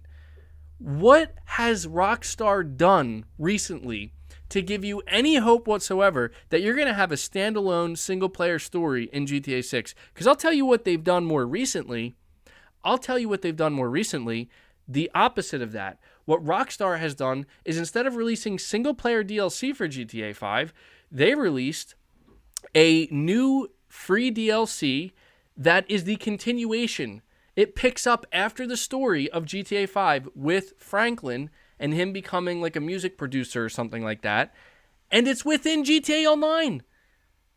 Don't you guys see what's happening? Like, I'm not saying it's going to be bad. I want to make that clear. Like, I'm not trying to fearmonger, because the thing is, what I'm describing is what I actually think is kind of cool, where we're starting to see these hybrid games made. But I'm just saying that I don't feel confident. That we are going to get a standalone single-player campaign for GTA 6. I think it's going to be an online game where you can play the story in this new GTA open world, but it's going to be inherently and intrinsically connected to GTA Online. I fully believe it, man. I do. Now, I'm not saying that's a bad thing. I'm just saying that I think that's what it's going to be. I feel like it would be a bad thing because we don't really get standalone single-player games from Rockstar anymore. The last one we got was Red Dead 2, and it was amazing. You're saying I'm reaching? Dude, I hope I am. Don't get me wrong. I hope I'm completely wrong. You know, don't make it, don't think I'm saying this definitively or like I'm rooting for it. I think that, if they're going to make a GTA 6, like a proper GTA 6, I feel like, they have to have a single player story, but oh man, it would be fascinating. It would be so fascinating to see the gaming industry and the market react if GTA 6 was officially announced and it was like made clear like it's pretty much GTA Online 2 and that's what it is. Could you imagine? Oh my god. I don't even know if people would be mad. I don't even know. Because I see somebody saying that Rockstar's identity now is GTA Online. I think people need to remember, guys, the people who made Grand Theft Auto what it is are no longer at Rockstar. People, see, this is where I feel like people are not paying close enough attention. Dan Houser is gone. He's been gone, man. Dan Houser, you're talking about like the creative mind behind GTA, the writer. He's gone. He's been gone, bro. And people were like, holy shit, he left. Like, he left. Why would he leave? And apparently he's going to form his own studio. What does that tell you? You know who else is gone? Laszlo. He's gone. You know who else is gone? Leslie Benzies. He's been gone for years. He made his own studio. Leslie Benzies is also one of the biggest creative people behind GTA. He left a long time ago, made his own game, and I think he's making a game called like Anywhere or something like that. But he's basically trying to make his own GTA. And I'm just saying, dude, people who have all this confidence in GTA 6, you gotta chill out, bro. You're saying the writer left because of GTA Online and he got burnt out. Yeah, dude, that's why I'm saying, like, I think that there was something internally, like some serious internal strife.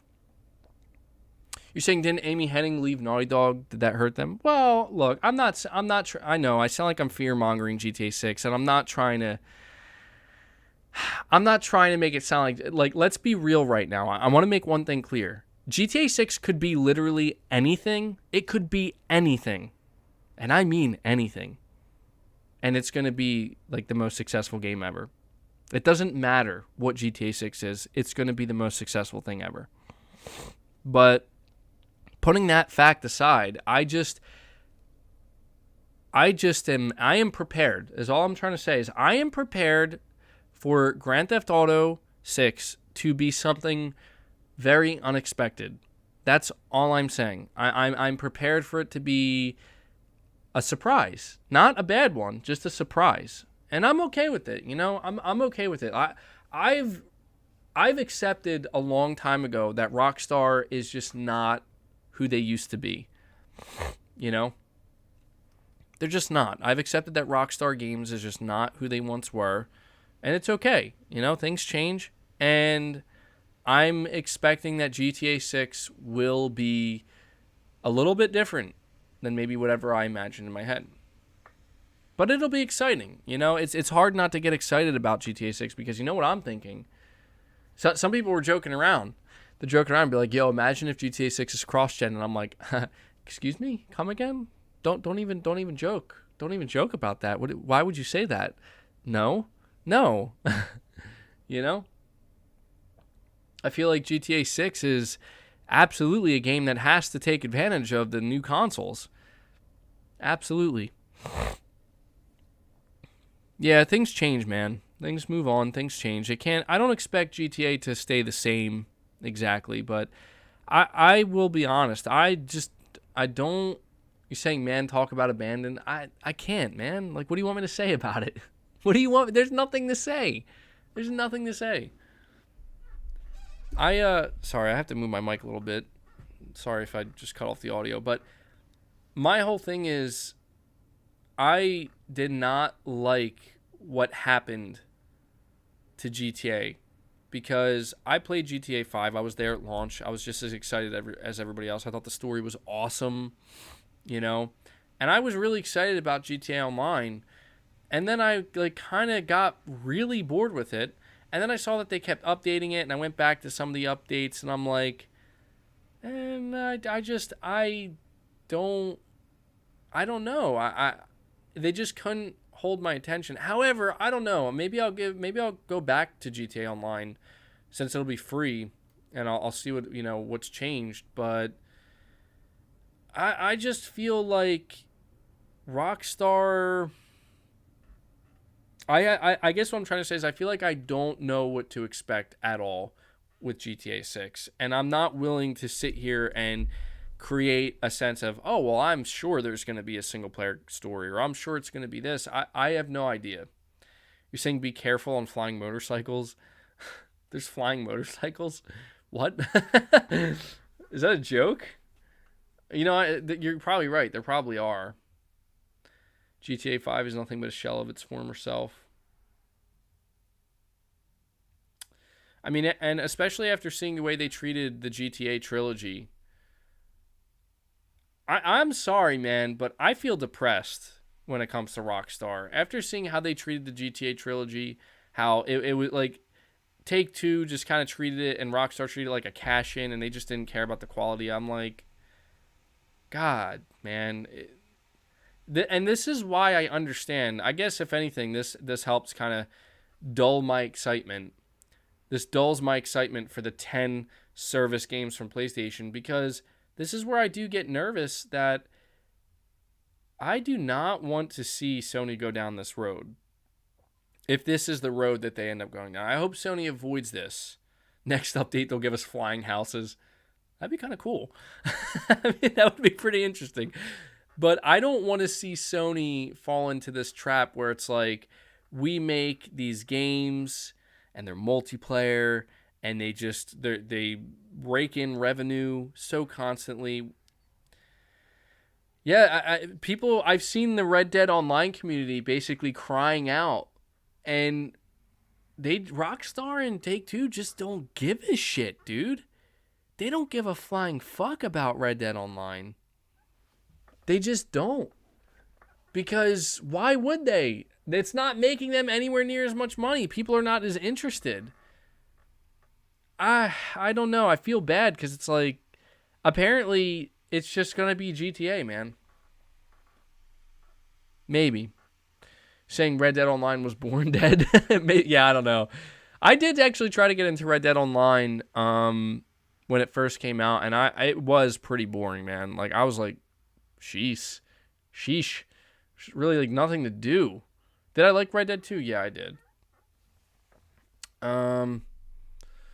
Let me see. Boxy Gaming, you're saying, I agree, GTA 6 will be online only, which will maybe hurt the sales of Red Dead Redemption 2 and GTA 5. Mostly sold well because they're story mode, not online modes. Well, if that's true, then I don't know. I hope that there's a normal, just like a regular story mode for GTA 6. It would be pretty disappointing if there wasn't. I think it would be immensely disappointing. You know, I don't think people want to see. I don't think people want to see like an online only GTA game, like full-fledged GTA game. Undead Nightmare needs to happen. Undead Nightmare 2, excuse me. Yeah, dude, I remember that too. See, we don't get stuff like that. That's what I'm talking about, man. We don't get stuff like that from Rockstar anymore. We don't, and it's sad. I did have some other topics to talk about. Oh, you know what?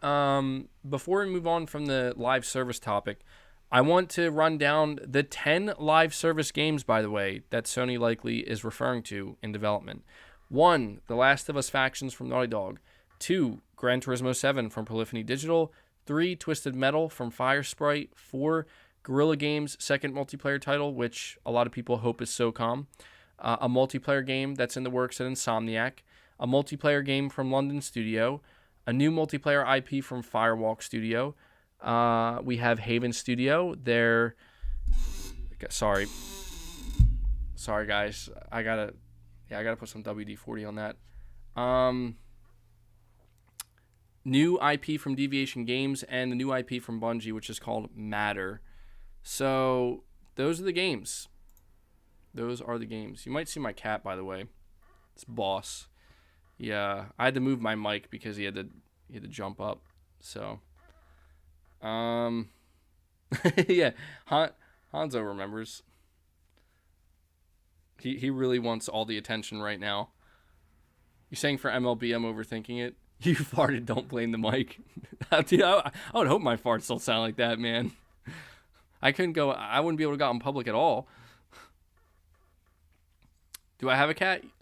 Yeah, this is my cat. I have another cat named Leia as well. Let me see.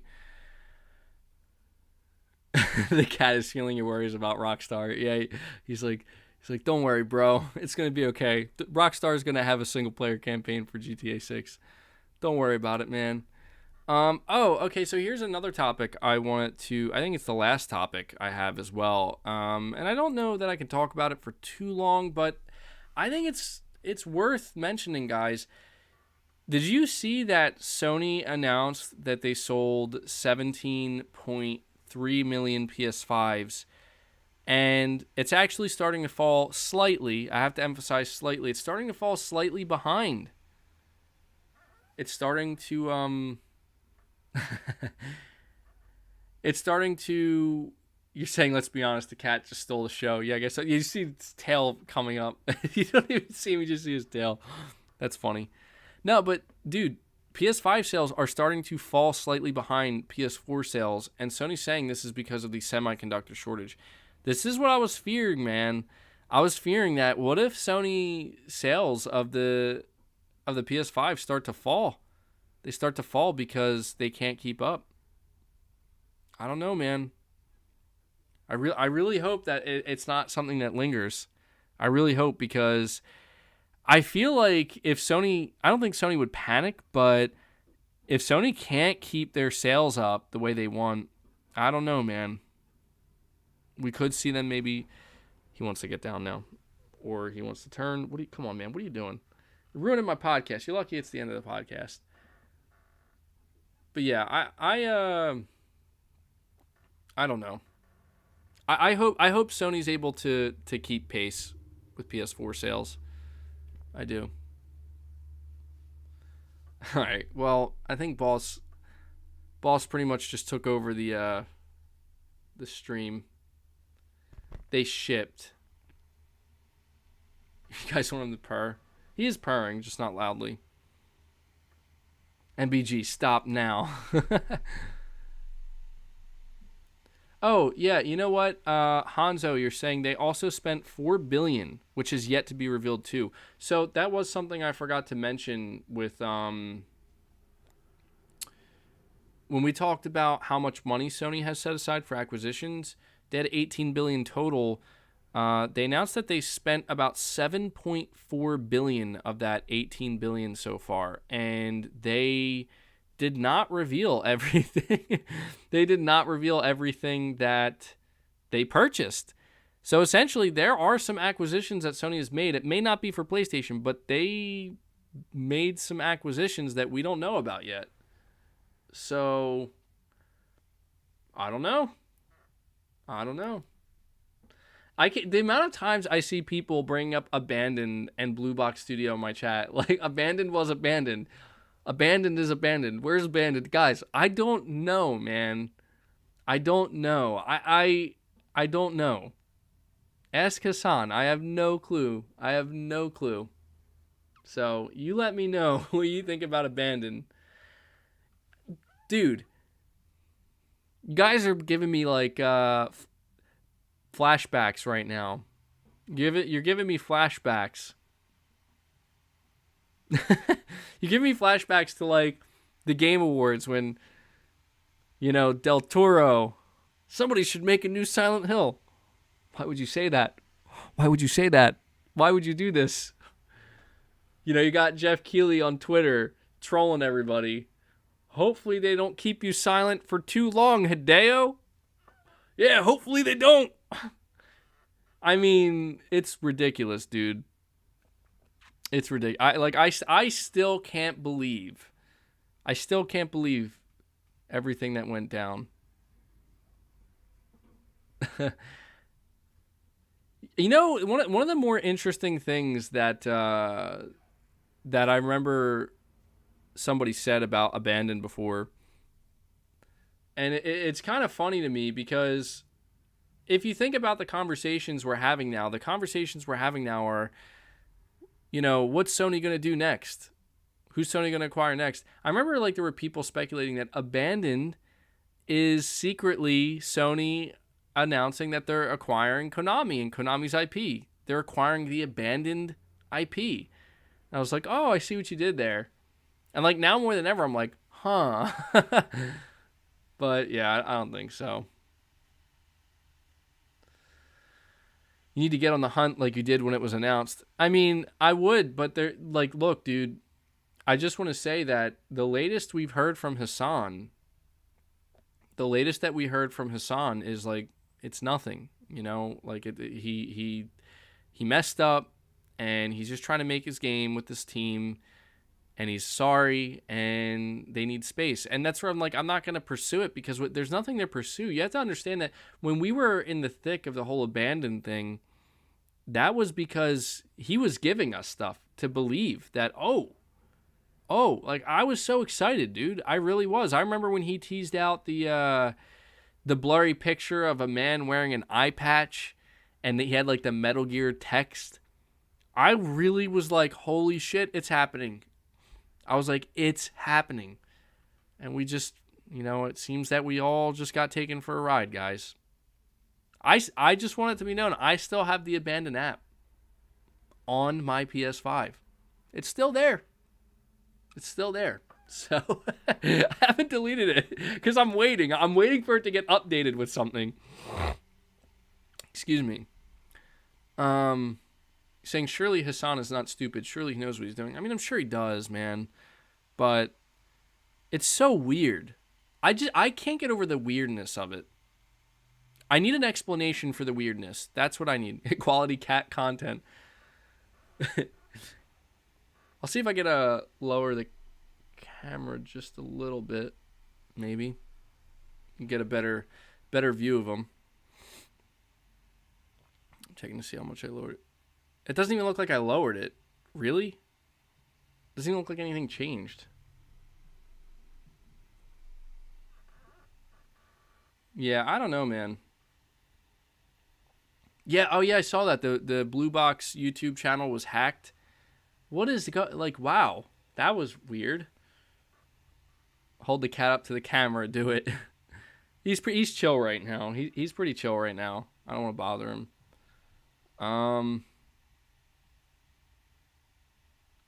Oh yeah, Stray. That's another game that's coming out. Oh, sorry, I got iSalary 18. Can't speak. You're saying can't wait to see GTA 5 sales in March. Yeah, dude. That's true. That's true. Jessica Gross, you're saying I can see Sony buying Take-Two to make a huge statement and secure that huge user base. Dude, Sony would break the internet. Sony would break the internet if they announced they acquired Take-Two. Would you guys agree with me? I think that would be like an internet breaking moment. I think that would be absolutely on the level of Activision Blizzard, if not maybe bigger. That'd be crazy. I don't think Sony will do that, but that would be crazy. By the way, guys, hit that like button for those of you who are here who haven't. We're almost to 750 likes, which is awesome. Let's see if we can get to 800 likes before the podcast ends. 800 likes. 800 likes for the 3-hour podcast. I know you guys like the longer ones. But yeah, I think Take-Two would be huge. Take-Two just bought Zynga. Sony doesn't have the budget. Yeah, that's the one thing we have to consider. Sony would also have to buy Zynga. Maybe Sony would want to do that, though. That could benefit their mobile. You know, one of the big things with the Microsoft acquisition is people are like, hey, Microsoft also acquired King. You know, we can't forget that. Oh, so yeah, I got these other super chats too. The Zombie Fanatic again, you're saying you can argue that story-driven games are kind of dying. Sony are the only ones who still make story-driven games. Even they are moving to live service. I think, well, story-driven single-player games will always have a place in gaming. Always. There will always be somebody there. And I think PlayStation will absolutely be there. I do. I don't think PlayStation will ever abandon it, no matter how much success they find in the live service market. But yeah, I just wanted to say that one of the reasons why Microsoft was willing to buy Activision for such a high price tag was also because they got King, right? Like one of the biggest mobile game makers, and they're killing multiple birds with one stone, two birds with one stone, essentially. So I could see Sony. I do feel confident that whatever Sony does do next in terms of acquisitions, it will be to not just benefit the PlayStation division, but to benefit all aspects or multiple aspects of Sony as a company. I do, because again, that is something else that people point out about Bungie, is that Sony acquired Bungie because they have plans for, their IP and what they do outside of just gaming, movies and multimedia stuff, and TV shows. That makes total sense. Let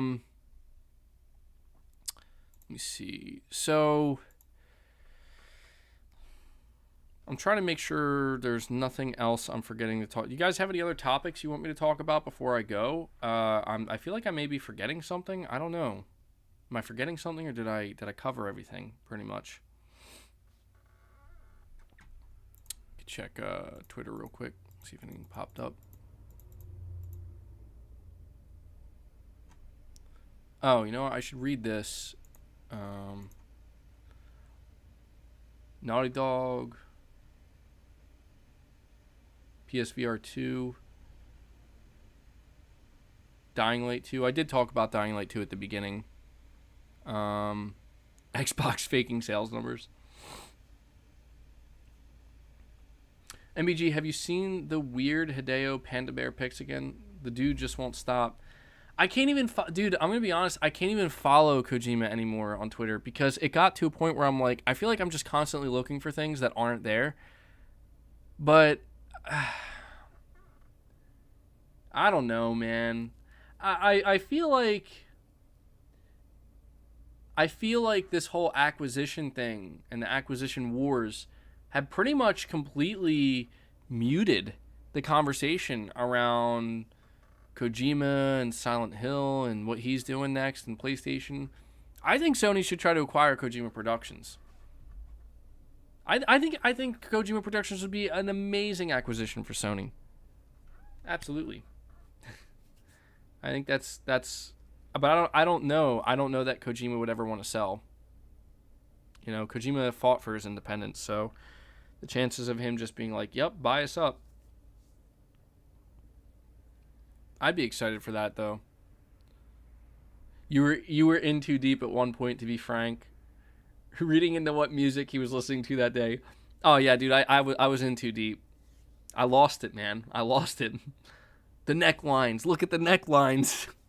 I lost my shit, dude. It was good times, though. Good times. Fun times. Really enjoyed it. Did Kojima not open a new studio? No, he did. That's another reason why I feel like Kojima Productions would be perfect under Sony, because Kojima announced that he opened a second studio for movies and TV shows and stuff. I mean, where does that sound like it would fit in perfect? I feel like so. See, these are studios like From Software, Kojima Productions. Do you guys remember that interview that Herman Hulst gave? Herman Hulst gave an interview in 2021, I think it was in June or July, maybe August, where he talked about partnerships and PlayStation Studios, and he name dropped specifically From Software and Kojima Productions. And I remember I was highlighting this because I'm like, this is pretty interesting that he's specifically name dropping these studios. And some people were like, uh-oh, is he hinting at something? And I'm like, well, one thing we know is that Sony was talking to Bungie for half a year. The negotiations were ongoing for about half a year. So it's safe to say that they've also been talking to other studios and other, developers. I don't know, man. I don't know. I don't know. I'm excited. I really hope that we wake up to big news tomorrow. I really hope we do. I hope that Sony drops another bomb like they did last Monday when they were like, we acquired Bungie. I hope tomorrow Sony comes out and are like, we acquired so-and-so. Because I feel like it's coming either way. I want to know now. I want to know now. Kojima has a studio in the Netherlands, right? Herman laughing maniacally right now. Saying you say that you doubt we'll hear of another acquisition for another month or two. Yeah, you're probably right. Maybe you're right. I'm a little bit annoyed because I feel like I'm tired of being teased. Am I the only one that feels that way? I feel like between the insiders, the people who know stuff, I just feel like, even like Jeff Keighley, like I'm tired of being teased. I'm ready to just know, let's go, let's do it. But honestly, guys, I think that's going to do it for the podcast, though, because at this point, I'm really just rambling and I'm waffling on. And frankly, I want to go play some Sifu. Maybe, I don't know if it'll be today. Probably not today. I don't think I'm going to do a second stream. But maybe tomorrow or sometime this week, we could do a Sifu stream. Would you guys want to see that? Would you guys want to see me get my ass whooped in Sifu? Because apparently it's extremely brutal. Should I? I don't know. I feel like I should. I would like to do a... I just don't know that I would have I do have my PlayStation. I got to find my PlayStation camera, man. I kind of lost it. I don't know where it's at. So maybe I could do it. I feel like I'm going to maybe spend today practicing a little bit so I don't get completely messed up. But, yeah, I think maybe we'll do that. If you guys want a Sifu stream, you're going to have to get me to 850 likes right now. I'm just kidding. That's too much. But maybe we can get to 800 likes. So I need a capture card. Yeah, I know. It's just I don't stream games enough, I feel like, to justify that investment currently. But yeah, I probably should. It's difficult to get a capture card because if I'm streaming my games through PS5, I mean, 1080p 60 FPS option, it's pretty good, It's pretty good. And I got the camera and everything. So it's a pretty good setup, all things considered. But yeah, in the long run, that's likely something I'll have to invest in. All right, 5 more likes, guys. 5 more likes, and we hit 800, which is awesome. I want to get to the 1,000 mark before a stream is over. We usually get to that afterwards, but it always just feels like the perfect number, 1,000. But with that being said, guys, I am going to. See, I can't. This is how I know I got to end the stream. I can't really talk anymore. I'm going to end the stream here. This was a really awesome podcast. I had a really good time. I know it wasn't too ranty. I think that's okay. But I think we had a lot of really good discussion. Obviously, the big news this past week, as we discussed for most of this podcast, was, it was Sony buying Bungie. So, oh, yeah, you say you might get to 850, dude. Yeah, we're closer to 850 than I expected to be. That's awesome. But yeah, I want to take a moment to sincerely thank everybody for your continued support. I mean, really, I do what I do here. I have a solo thing going with this channel, and I completely 100% rely on the community we have here and the support you guys show. The videos, I try to create content every day, the streams, everything in between. So seriously, thank you for the support. Everybody who donates a super chat, you guys really, really do help the streams. You help the channel. Big shout out to my members, which actually I have to do my member shout out. So we have Play Has No Limits Plus. Big shout out to Junior Jackson, Josh Z, Agile Ice 24, Skin Tight Salmon, PlayStation Pete, RU46 N2 Ray, iSiler 18, Whiskey Gaming, Chlorian A, Chris B, Hidden Leaf Tutaka, Morgan Anstein, and Nakamichi. We also have Play Has No Limits. Big shout out to Rune Gasoden, Black Waifus, Ryan Butcher, John Renzi, Zanarkan Blitzer, Space Gambler Jr., AJ Saeed, JD TV, Sir Speaks a Lot, Ashorty Faye, Big Norman 0518, Shaky Shako, Tyson Webb 509, Black Manta 1989, Sane JT, Brandon Chad Perez, Adrian Lupton, Introvert Gaming Dude, and Kevin Kahan. Thank you guys so much for choosing to support me directly by being channel members. And yeah, that's it, guys. That's it. Shit, can I have your cat, please? Yeah, I hope you guys enjoyed seeing Boss on the stream. But yeah, I want to read this out too really quick. I wanted to do this. So an hour ago, Sifu, the official Twitter account, said the PlayStation teams have told us the early access issue is now resolved and the game can now be downloaded. Again, we're very sorry to all players who were hoping to play earlier today. We'll have an exclusive gift for all Deluxe Edition holders to share with you soon. Some people seem to still be experiencing issues when trying to launch the download from the PlayStation Store.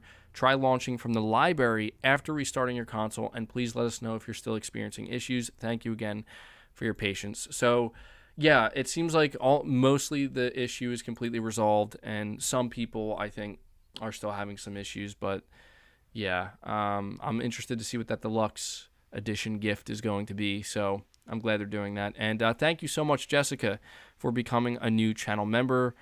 The Greatness Awaits tier. Really awesome.